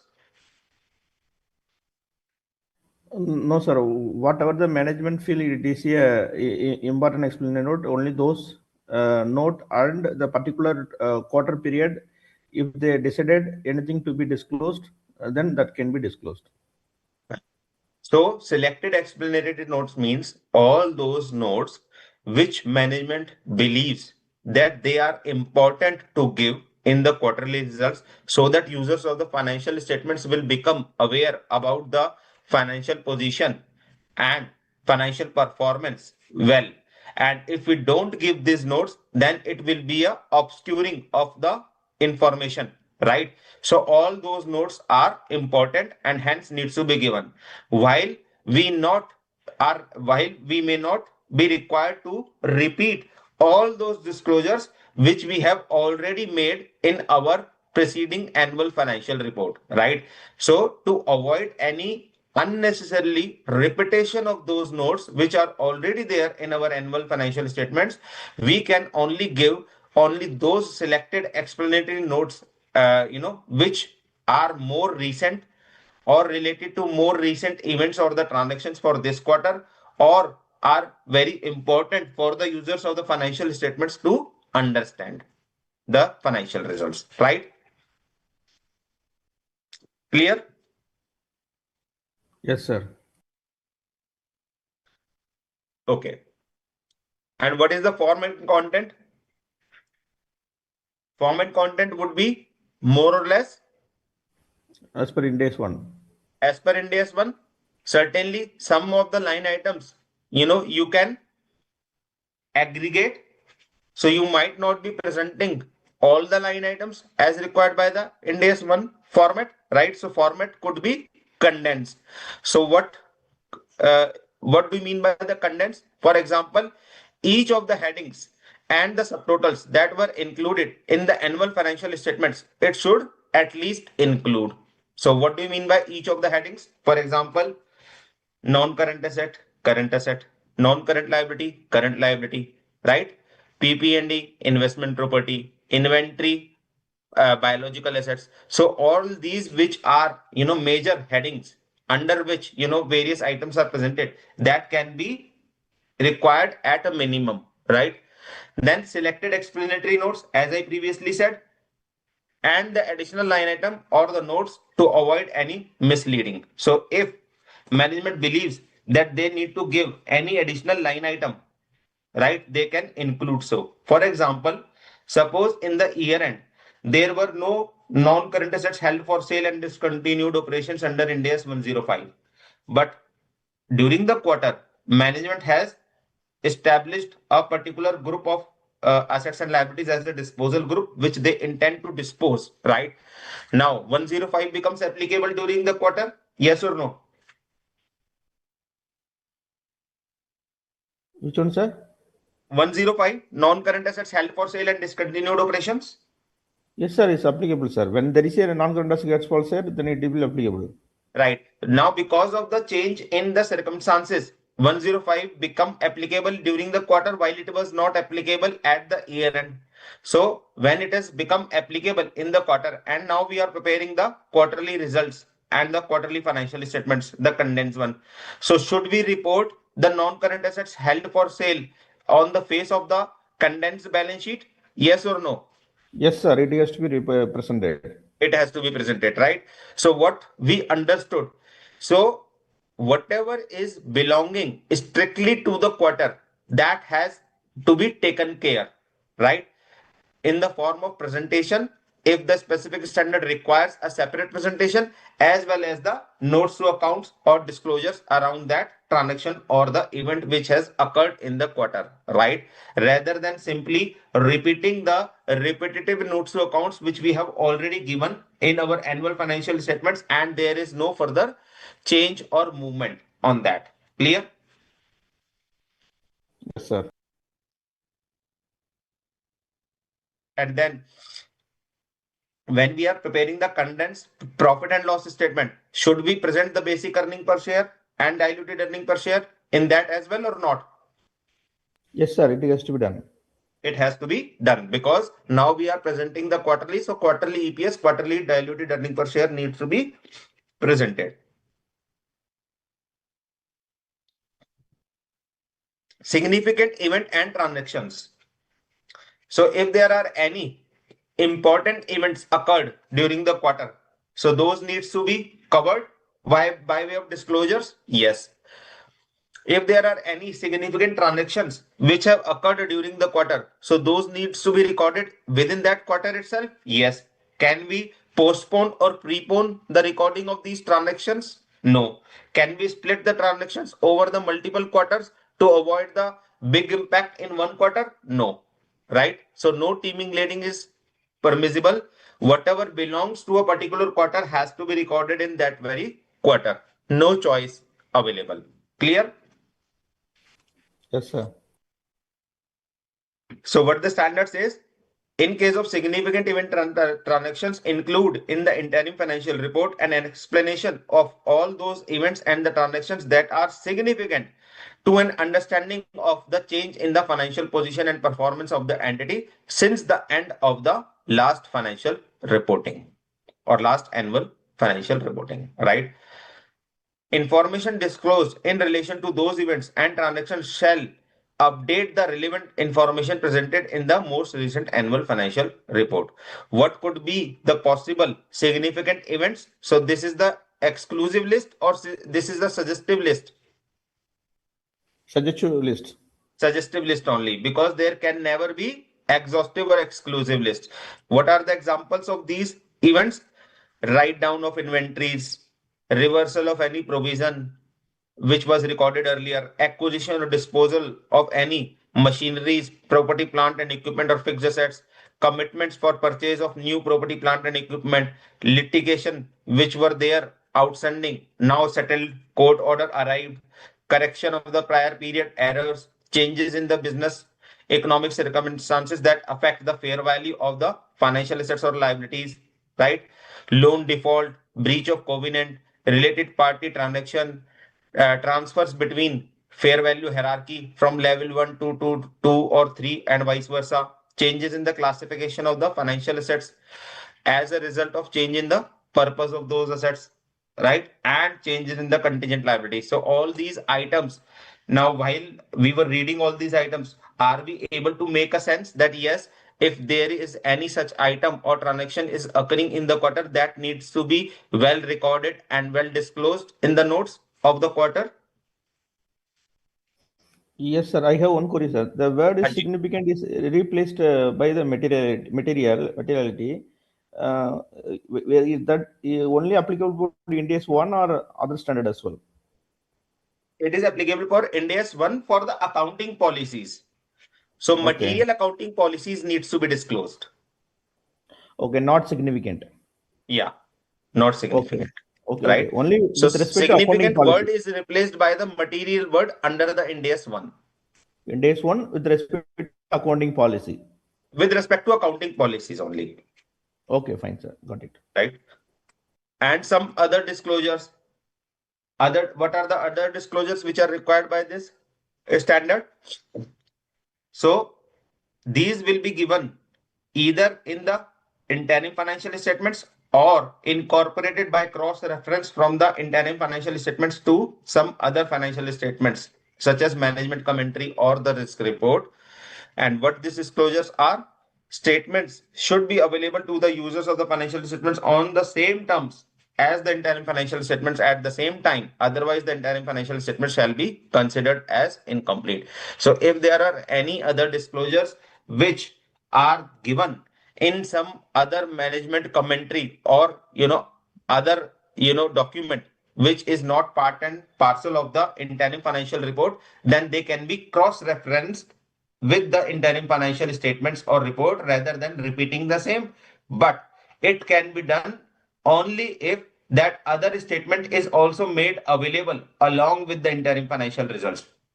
So now, if you are doing some disclosure in some other report, but that other report is not available at the same time when the interim financial reports are available or published, then and you are doing a cross reference to certain disclosures there, but that report is not available, does it mean that you have disclosed? No, it means that you have cross referenced something in the interim financial report, but that to which document it is being cross referenced, that document is not available in first place. So can users see what disclosures are there? No. So it means you are obscuring the disclosures. It means your interim financial results are not complete. Clear?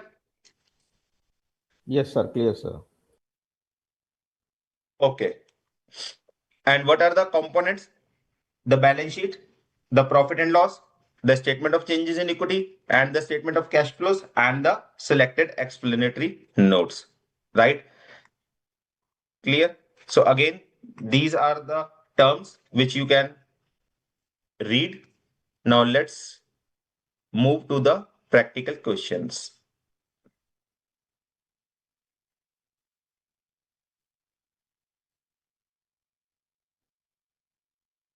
Screen is visible. Yes, sir.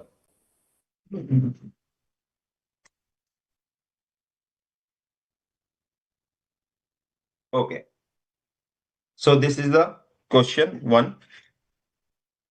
Fixed production overheads for the financial year is 10,000. Normal expected production for the year after considering the plant maintenance and the normal breakdown, also considering the future demand of the product, is 2000 metric ton. It is considered that there are no quarterly or seasonal variations. Therefore, the normal expected production for each quarter is 500 metric tons and the fixed production overheads for the quarter are 2500. For first quarter, actual production 400. For second quarter, actual production 600. For third quarter, actual production 500. For fourth quarter, actual production 400. Total production during all the four quarters 1900. Presuming that there are no quarterly seasonal variations, calculate the allocation of the fixed overheads for all the four quarters as per Ind AS 34 and Ind AS 2. Will the quarterly results affect the annual results? So can you do the calculation? It is very simple, easy, straightforward, practical question. You just need to tell how much production overheads you will record in each of the quarters. So I'm giving you 5 minutes for this. Okay, sir.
So Saminathan, you have responded that Q1 2000 production 500 will be expense, Q2 5000, out of which 2500 recognized as overhead and rupees 500 reversed from the profit and loss, Q3 2500 and Q4 2000 booked as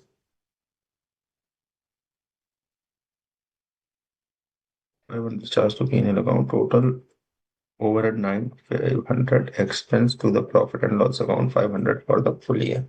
Okay.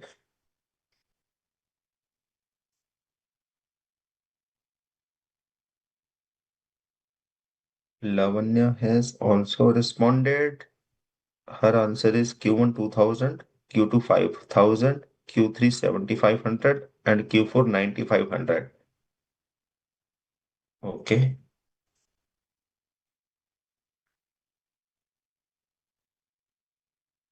Let's see.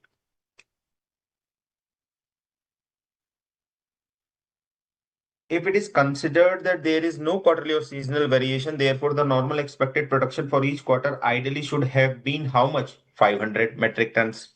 Correct? And the fixed overheads for the quarter are 2500. Fixed overhead production be allocated per unit of the production every quarter will be 5 rupees per metric ton. So because total expenditure is expected 2500 and total production is expected 500, so 5 rupees per unit should be the ideal allocation. Correct? Now for the first quarter, actual fixed production overheads is how much? 2500. But how much actually we have produced? 400. So 400 into my 5, 2000. So 500 will be charged to P&L because it will not be absorbed in the cost of goods sold. Clear? Yes, sir. Perfect. For the second quarter, the cumulative expense or the cumulative overhead ideally should be 5,000. That is 2500 plus 2500. And the ideal production should be how much? 1,000. And how much is the actual production we have? 1,000 only, because 400 for the Q1 and 600 for the Q2. Correct? So earlier for 500 was not allocated to the production in the first quarter to give effect to the entire 5,000 to be allocated in the second quarter. As per the Ind AS 34, 500 are reversed by way of credit to the statement of the profit and loss account on the second quarter. Clear? Because now our total expenditure is how much? 5,000 only. And Yes, what sir. is the expected? 5,000 only. So there is no difference. Correct? Yes, sir. Sir, if it is excess, what we will do, sir? Okay. Suppose in case the second quarter we done 1,200 units metric ton. So in the second quarter, you are saying instead of 1,000, if it had been 1,200 units, right? Yes, yes, sir. Then can we absorb more as compared to what we incur? No, because the incurred expenditure is 5,000. Then can we go beyond that and record some expenditure which we have not incurred at all can be accounted for? No. So in that case, we restrict to 5,000 only.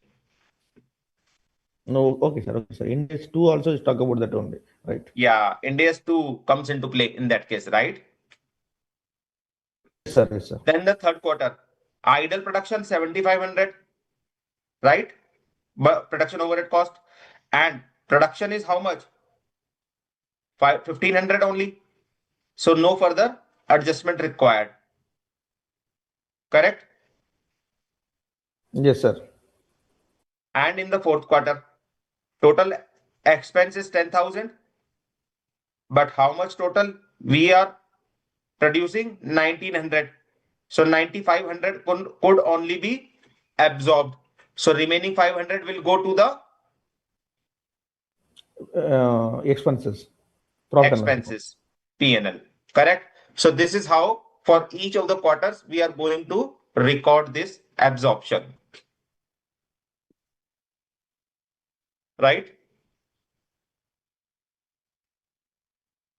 Should we move ahead? Yes, sir. Okay. Narayan Limited provides you the following information and asks you to calculate the tax expense for each quarter, assuming that there is no difference between the estimated taxable income and the estimated accounting income. Estimated gross annual income 33 lakhs, inclusive of the estimated capital gains of rupees 8 lakhs. And estimated income of the quarter 1 is 7 lakh, quarter 2 is 8 lakhs, quarter 3 is 8 lakhs, and quarter 4 is quarter 3 is 8 lakhs.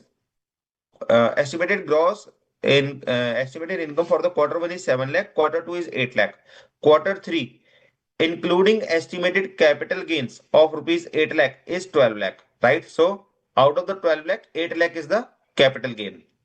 And for quarter 4, it is 6 lakhs. Capital gain income tax rate is 12%.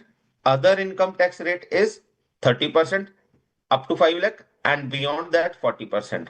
Calculate the income tax provision for each of the quarters. You want to try once? Yes, sir. So just try, giving you 3-4 minutes. For each of the quarter, you need to calculate the income tax provision which you are going to record in the P&L for that very quarter.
I hope everybody's trying. So Saminathan has come up with Q1, Q2 answer. 5,60,000, 3,04,000. Okay.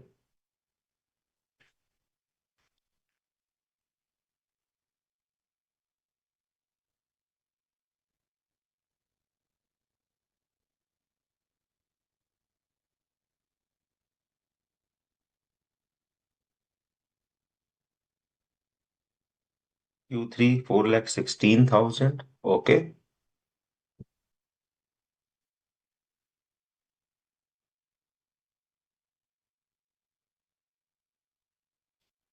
Lavanya has given the answer. Q1 266, Q2 304, Q3 152, CG 96, and Q4 228. Okay. And Saminathan's Q4 is also 228, while the answer is different for the preceding 3 quarters. Okay. Let's see.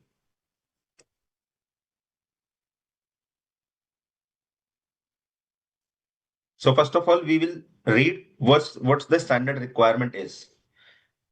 As per para 30C of the Ind AS 34, interim financial reporting, income tax expense is recognized in each interim period based on the best estimate of the weighted average annual income tax rate.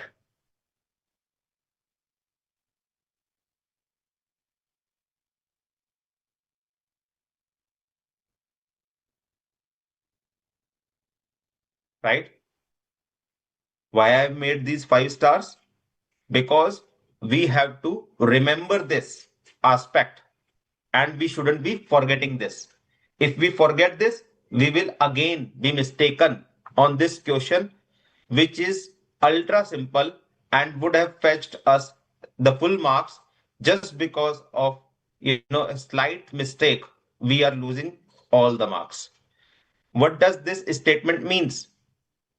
Income tax expense is recognized in each interim period based on the best estimate of the weighted average annual income tax rate expected for the full financial year. Now we will calculate this weighted average annual income tax rate first, right? How we will calculate? If different income tax rates apply to different categories of income, such as capital gains or the income earned in a particular industry, to the extent practicable, a separate rate is applied for each individual category of the interim period income tax income. Okay, now estimated annual income exclusive of capital gain. What is the total income? 33 lakhs minus 8 lakhs, 25 lakhs. Are we okay with this number? Yes, sir. So 25 lakh is the regular business income which the company is expecting to earn for the full year without capital gains included, right? Now on this 25 lakh, we need to apply the income tax slab. And what is the slab? Up to 5 lakh 30%, beyond 5 lakh 40%. So for first 5 lakh 30% rate, 1,50,000. For beyond 5 lakh, what is the total income? 25 minus 5, 20 lakhs. 20 lakhs into the 40%, 8 lakhs. Sum total of these two, 9,50,000 is the total business income tax over the year. Are we okay with this number? Yes, sir. Now, weighted average annual income tax rate is equal to 9,50,000 the total tax divide by the total income for the year. So what is the rate we are coming with? 38%. 38%. So can I say that the company has a 30% rate of income tax expected to be paid over the annual income? Yes, sir. Now, because for each quarter we need to record the income tax expense provision. So we will apply this weighted average income tax rate for each quarter income. What is the each quarter income? 7 lakh, 8 lakh, and 4 lakh and 6 lakh, right? So 38%, 38%, 38%, and 38%. So these are the amounts will be coming. But in quarter 3, we have 8 lakhs capital gains as well. And for that, income tax rate is specifically given 12%. So that we will additionally calculate and add for the quarter 3, 96,000, right? So 248. So total income tax expense for the year end will be 10,46,000 and allocated in the each quarter with as per this methodology. Clear? Yes, sir. Clear, sir. So where we were mistaken? The value I took wrongly, sir. That instead of 7 lakh, I took 8 lakh. Right. I think Lavanya's answer is perfectly okay for all the 4 quarters, but I'm able to match with her in the chat box. Correct. So now, because we made a mistake today in the classroom and we have learned that this is a mistake, now can we make a note on our writing pad? The important learning. Yes, What is sir. the important learning from this question? The important learning is for recording the income tax expense or income tax provision for each quarter. First of all, we need to calculate the weighted average income tax rate for the entire year. Once that weighted average rate is calculated, then that rate will be applied to the expected quarter income, right? And if there are any special rate income as well earned in any quarter, that will be treated at that special income tax rate separately. Is that clear? Yes, sir. Any questions?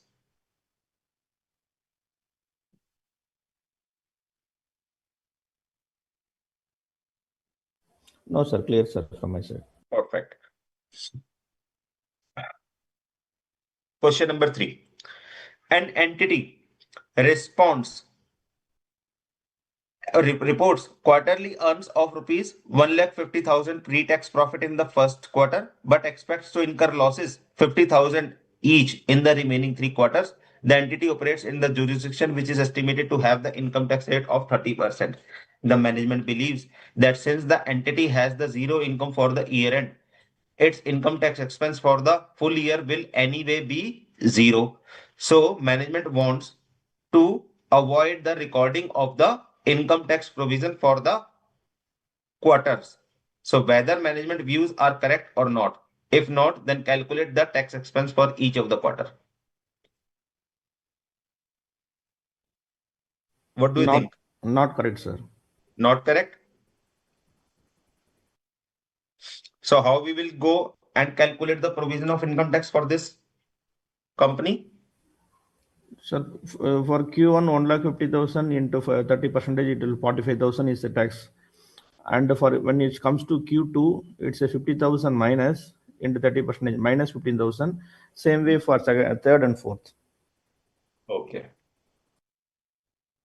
So as per the para 30C of the Ind AS 34 interim financial reporting, income tax as they recognize at each interim period based on the best estimate of the weighted average income tax rate, right? So this word we anyway know, right? Now it is in our brain registered weighted average annual income tax rate, correct?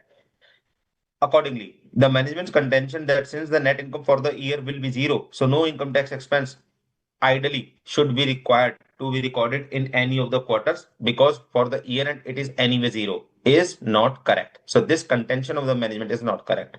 Since the effective tax rate on the average and income tax rate is already given in the question is 30% and the income tax expense will be recognized in each interim quarter based on this rate only, the following table shows the correct income tax expense which will be recorded. So for the Q1 there is a profit. So 30%, 45,000 will be the income tax provision recorded. For the second quarter, it will be a 50,000 loss. So 30%. So income tax reversal, and income tax reversal for the annual, it will be zero. Correct? Yes, sir. So what is the second learning from this tax calculations? That although we would be taking up the best estimate of the weighted average income tax rate for the full year perspective, but we will apply that rate on the individual quarter income to record the provision. And because at the year end, the income is zero and no tax liability stands for the full year, doesn't negate the fact that for the quarter, the income tax liability is zero. So for the quarter, income tax liability is still continue to be recorded in spite of the fact annual tax liability is zero. Is that clear? Yes, sir.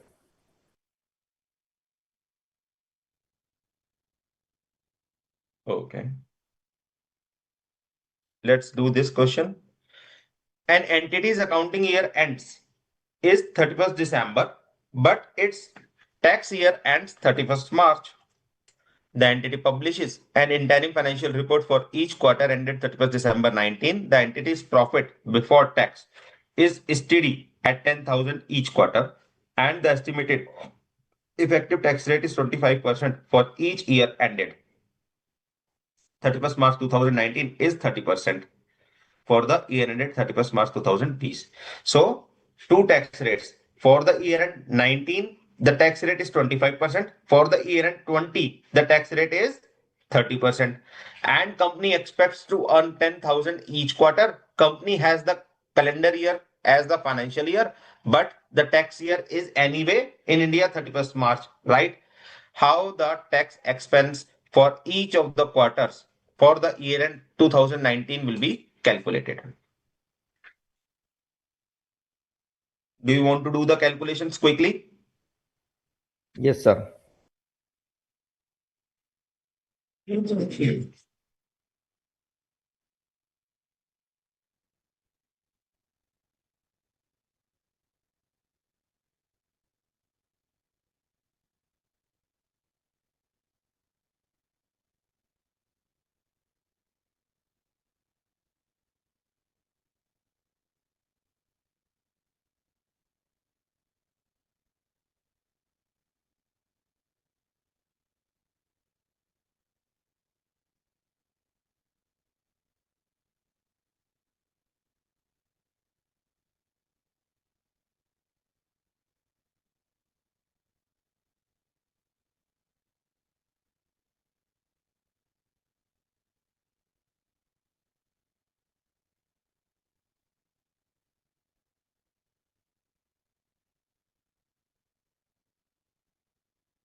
So Samay Nathan saying 2,500, 3,000, 3,000, 3,000. Total tax 11,500. Total profit 40,000. And the tax rate is different in each year. Accordingly, we need to calculate the tax at the rate 25% for Q1, 30% for Q2, Q3, and Q4. Okay. Any other response?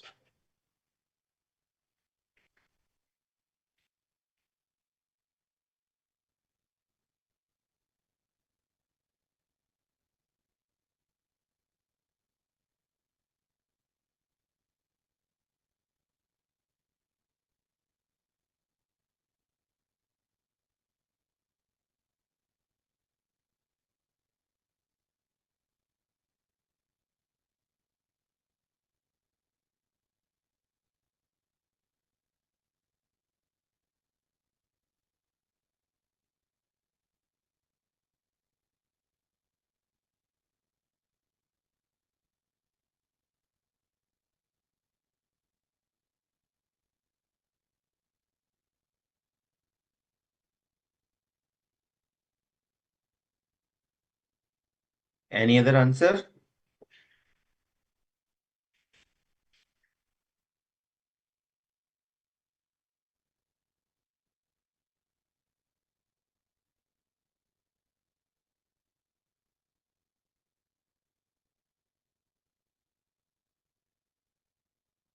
So this is how the tax for each quarter will be calculated.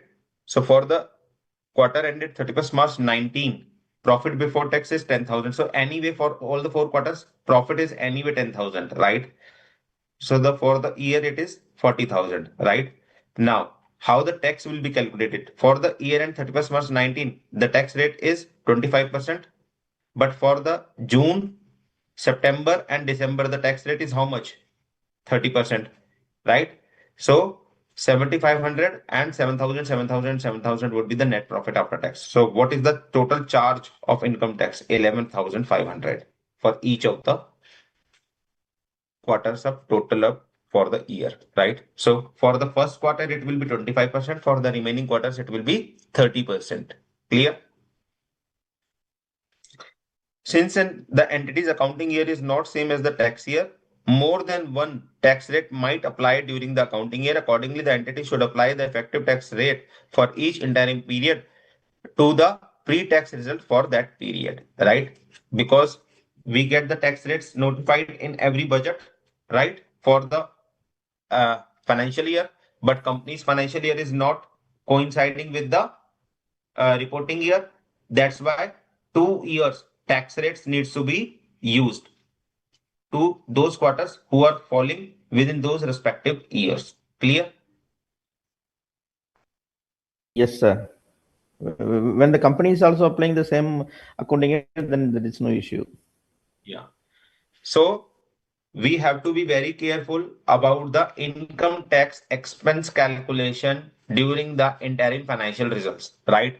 So certainly at the annual, there is no issue, right? Because we are doing it on the annual income anyway. But for the quarterly income, it has to be very carefully done. It is one of the easiest thing to do if the question comes in examination on this aspect. But just because of error of sight, we might do a wrong calculation and lose all the marks. So please remember this calculation aspect for the quarterly tax expense. Question number 5. PQR Limited is preparing its interim financial statements for the quarter 3 of the year. How the following transactions and events should be dealt with while preparing its interim financials. Number 1, it makes employer contributions to the government-sponsored insurance funds that are assessed on an annual basis. During the quarter 1 and the quarter 2, larger amounts of the payments for this contribution were made, but during the quarter 3, minor amounts of the contributions were made. Since the contribution made up to a certain maximum level of earnings per employee, and hence for higher income employees, the maximum income reaches before the year end. So for 2 quarters, contribution was high. For the remaining 2 quarters, contribution was lesser, right? Second, the entity intends to incur major repair and renovation expense of the office building. For this purpose, it started to seeking quotations from the vendors. It has also tentatively identified the vendor and the expected cost that will be incurred for this work. So they have identified the vendor who will be awarded the contract and what is the expected cost they will incur. And the third, the company has a practice of declaring a bonus of 10% of its annual operating profits every year. It has the history of doing so. How you are going to deal with these 3 transactions for the interim financial quarterly reporting?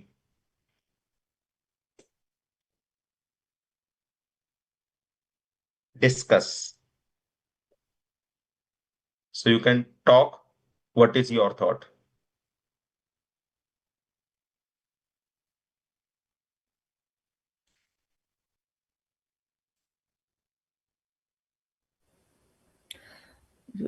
Sir, here on the first part is that employer contribution is the insurance fund is on the actual basis.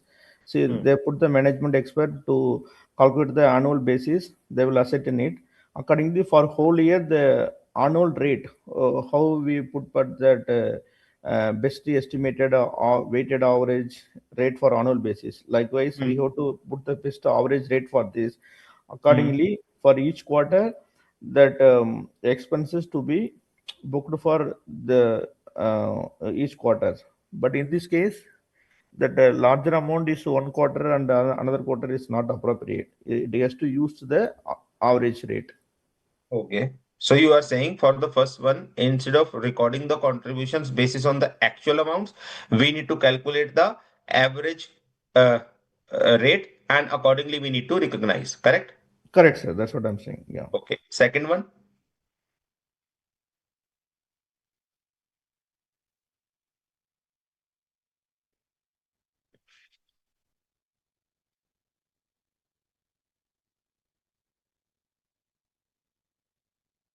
Sir, it's a tentative. They put the tentative nature. It's not actual basis, but in this case, uh, they need not give any obligation on this. Hmm. So you mean to say no accounting for second? Yeah, no accounting for second because it's a future event. It's not happening the present obligation. Okay. It is not a present obligation because Yes, it is a future event. So no accounting is required. That's what your take is, right? yes, yes, sir, yes, sir. Which standard you are applying on this? Ind AS 37. Ind AS 37, provisions, contingent liabilities, and contingent assets, right? Yes, yes, sir, yes, sir. Okay. Third one. Third one is the dividend. Okay, bonus. Okay. Sir, this also is dividend we are providing for the whole year. Dividend? No dividend is there. Bonus to employees. Sorry, bonus. We are, okay, Ind AS 19 will be applicable. Bonus when you are, this is accruing, but which will be paid on the, once the year is completed. So on the each and every quarter, they have to, since they have the practice in declaring the bonus also, the last year, previous years also, they given the bonus. So certainly they will be, there is a existing condition to give the bonus as well this year as well. So based on the operating profit of the every quarters, they have to allocate that uh, bonus, and provision has to be made. Okay. So you are saying whatever the operating profits are earned for each quarter, 10% of that will be provided for bonus liability. Yes, sir. Yes, sir. Okay. Any other answer?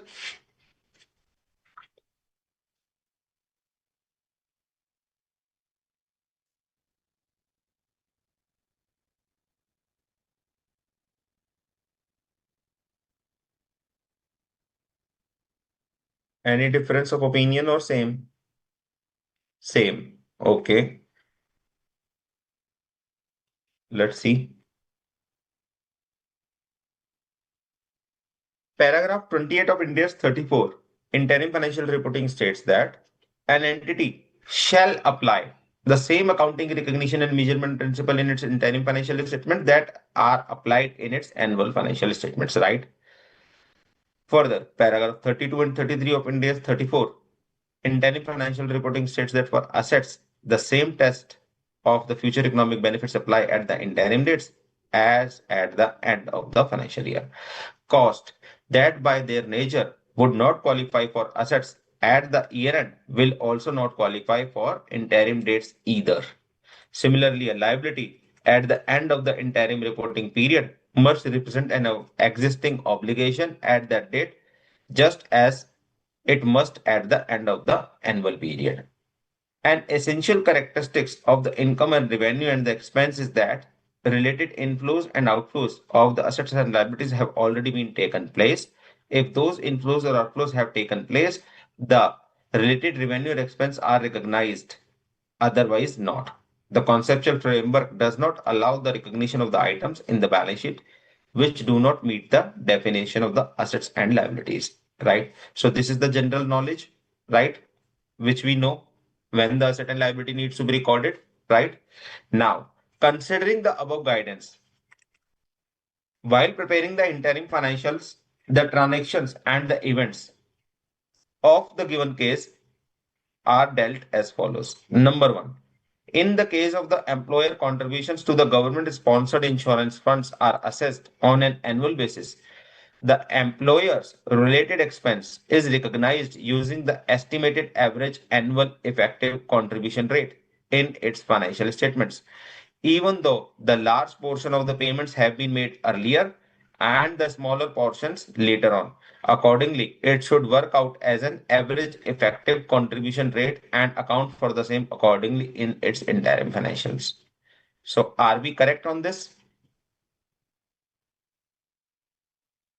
No. No, So sir. what we said, whatever the contributions we are making, we will record, right, in those quarters, right? But the answer is not that. The answer is we need to calculate the average rate of that contribution for the quarter. So whatever the contribution is for the whole year, right?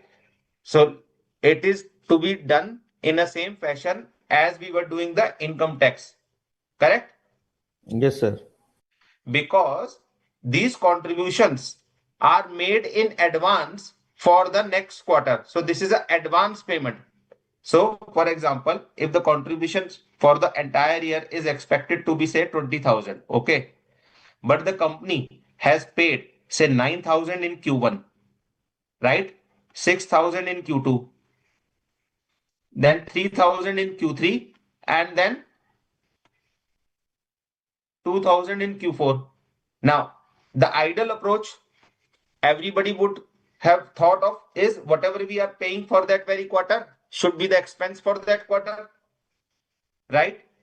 But is it true? No, because 9,000 is not the expense for the quarter one.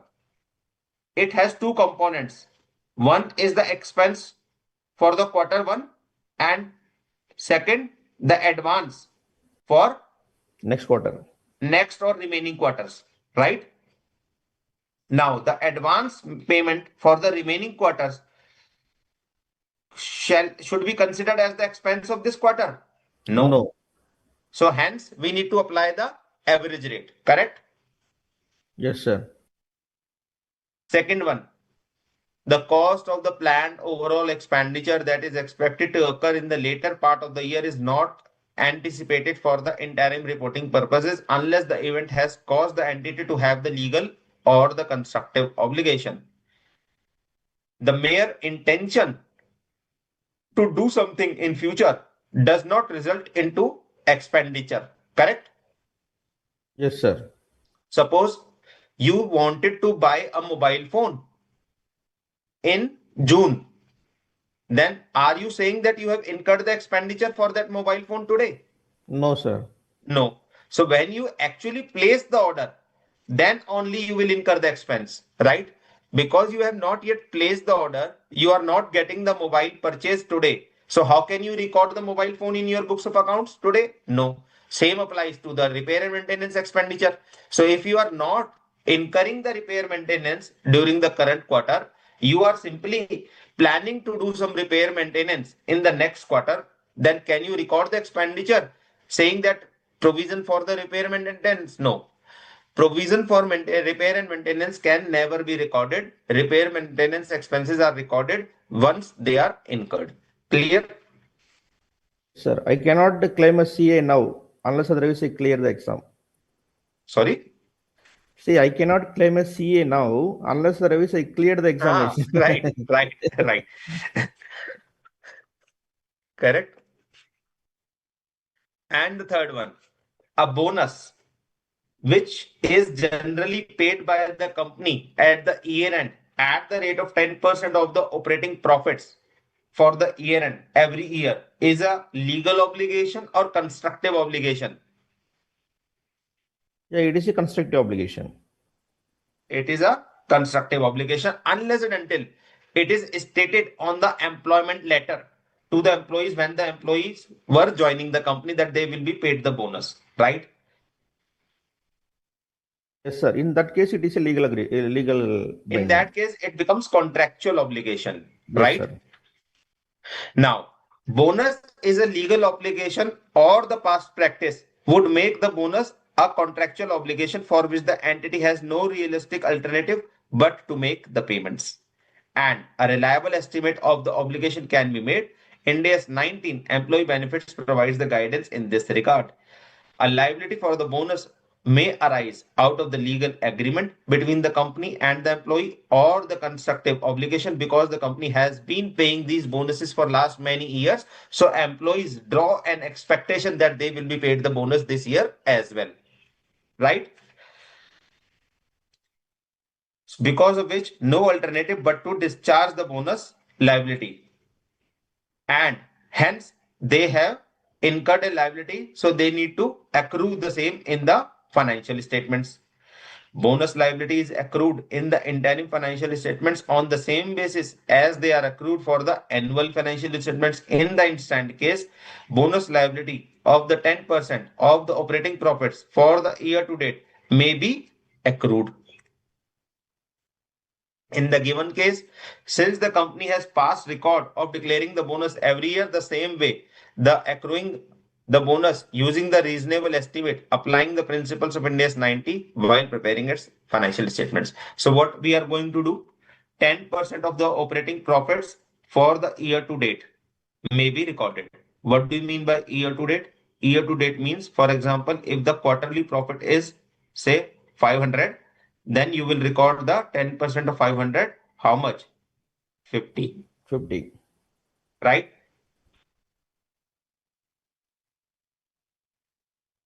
Are we clear on these Yes, sir. situations? Yes, sir. Clear? Okay. Question number 6 and the last for today. While preparing the interim financial statements for the half year ended 30th September 2002, an entity discovers a material error, an improper expense accrual in the interim financial statements for the period ended 30th September 2001. So last year in 30th September interim results, some error has occurred which is detected now in the next year interim financial results.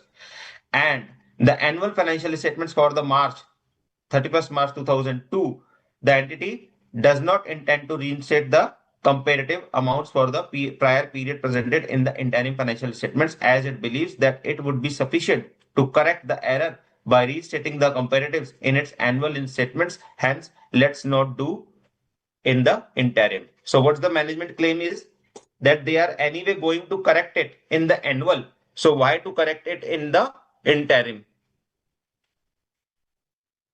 What do you think? Management is right or wrong? Sir, management is wrong in this case, sir. Hmm. They actually, the error is existed on the last year, that is September 2002, and Hmm. the year end also is completed. Hmm.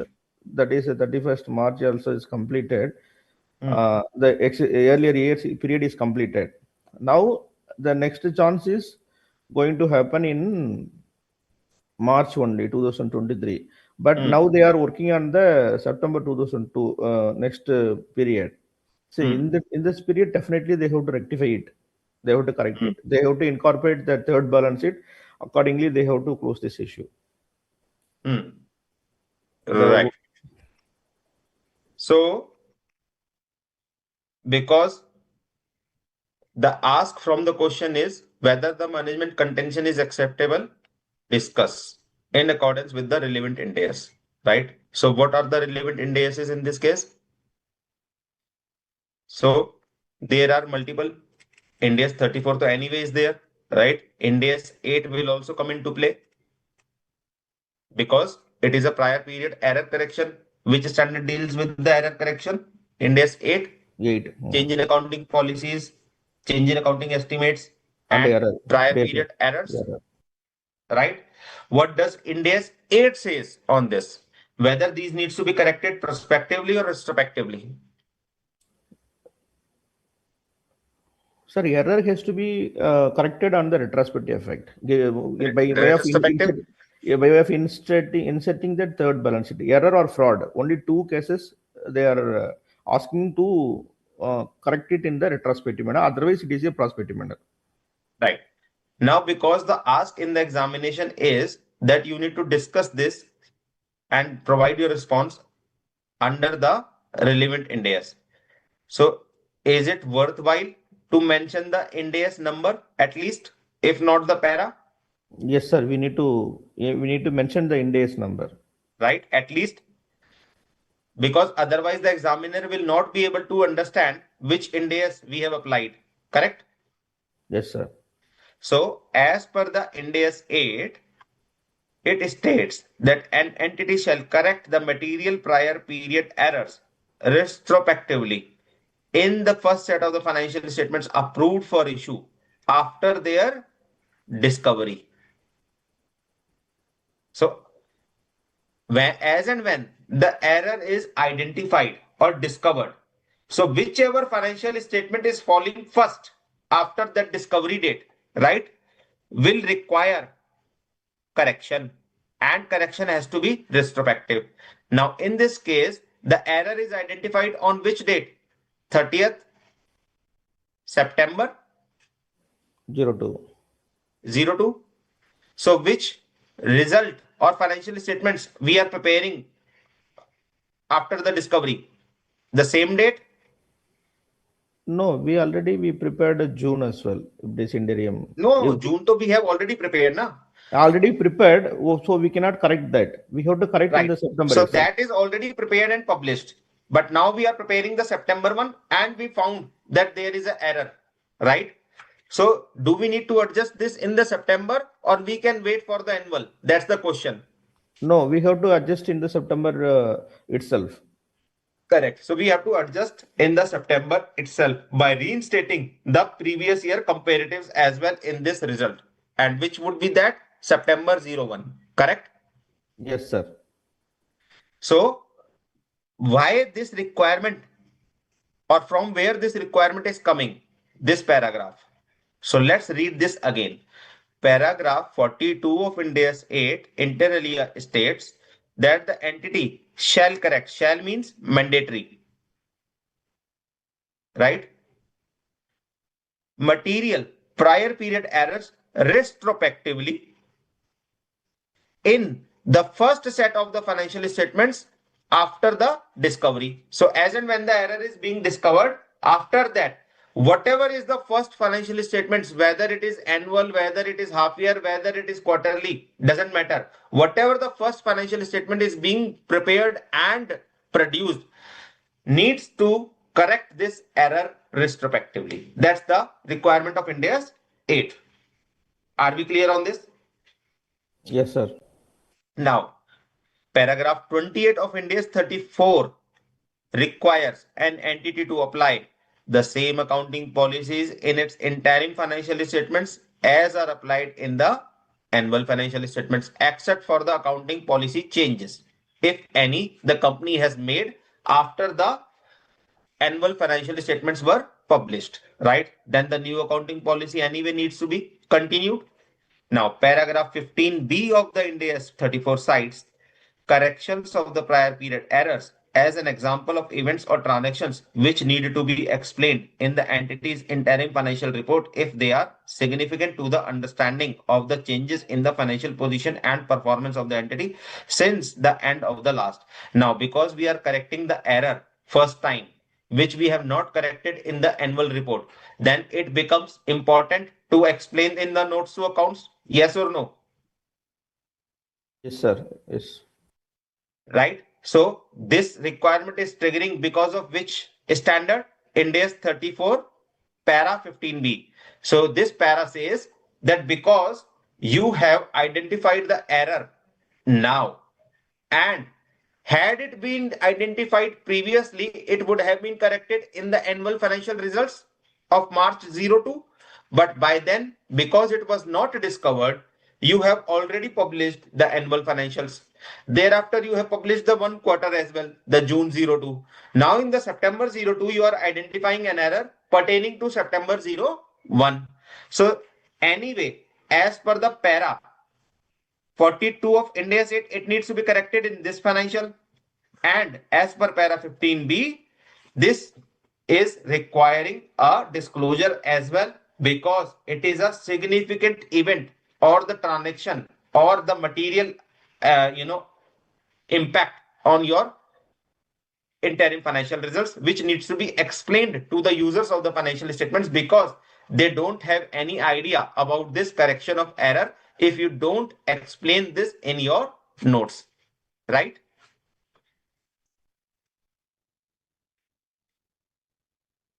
Paragraph 25 of Ind AS 34, interim financial statements states as follows. While judgment is always required in assessing the materiality, this standard bases the recognition and disclosure decision on the data of the interim period by itself for reasons of the understandability of the interim figures. For example, unusual items, change in accounting policy, or estimates or errors are recognized to disclose the basis of the materiality in relation to the interim period data to avoid misleading inference that might result into from non-disclosure. What does this para require? So this para says, boss, because Ind AS 28 says that we only need to correct which errors, all the errors or material errors? Material error. Material errors. Now, Ind AS 8 says correct only material errors. Now, what does materiality means? Whether this materiality needs to be calculated basis on the full year results or the interim results if you are correcting it in the interim. And for full year results, sir. No. Era. It needs to be in relation to the interim period data. So, for example, interim results are say 100 crores, for example, revenue, for example, and the full year revenue is say 10,000 crore by any chance, then error which might not be material for 10,000 crore may become material for 100 crore, yes or no? Yes, sir. So because you are producing the interim results, so materiality has to be calculated in relation to those interim results. Is that clear? Yes, sir. This In is view all. of the above, the entity is required to correct the error and restate the comparative amounts in the interim financial results for the year end 31st September 2002. Right? So this is the importance of ask, discuss in accordance with relevant Ind AS. So which all Ind ASs are becoming applicable, we have to explain all the aspects, right? And leave a good impression of our knowledge on the examiner, right? Right, sir. So whether the Ind AS number is alone, whether we need to mention the title of No, Ind AS. para numbers, if you know for certainty, then quote, otherwise not. But Ind AS number, I suggest you need to remember. Sir, Ind AS Because number. if you are not quoting even the Ind AS number, then how the other person will come to know which Ind AS you are talking about? Okay, sir. Sir, my question is that the Ind AS number is alone, or whether need to mention the title of the Ind AS. Say example. No, Ind AS. So if you know the title or remember the title correctly, it is beneficial to mention.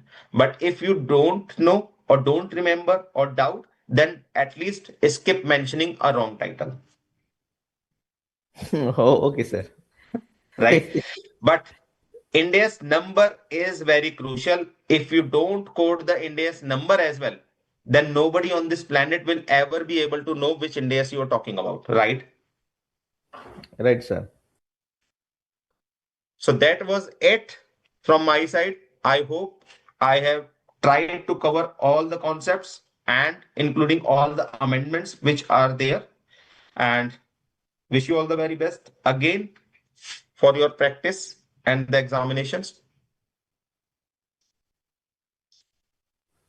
Okay, sir. Thank you, sir. Thank you for listening me patiently. Any questions, any queries anybody wants to ask, I'm happy to answer. Otherwise, we can log off.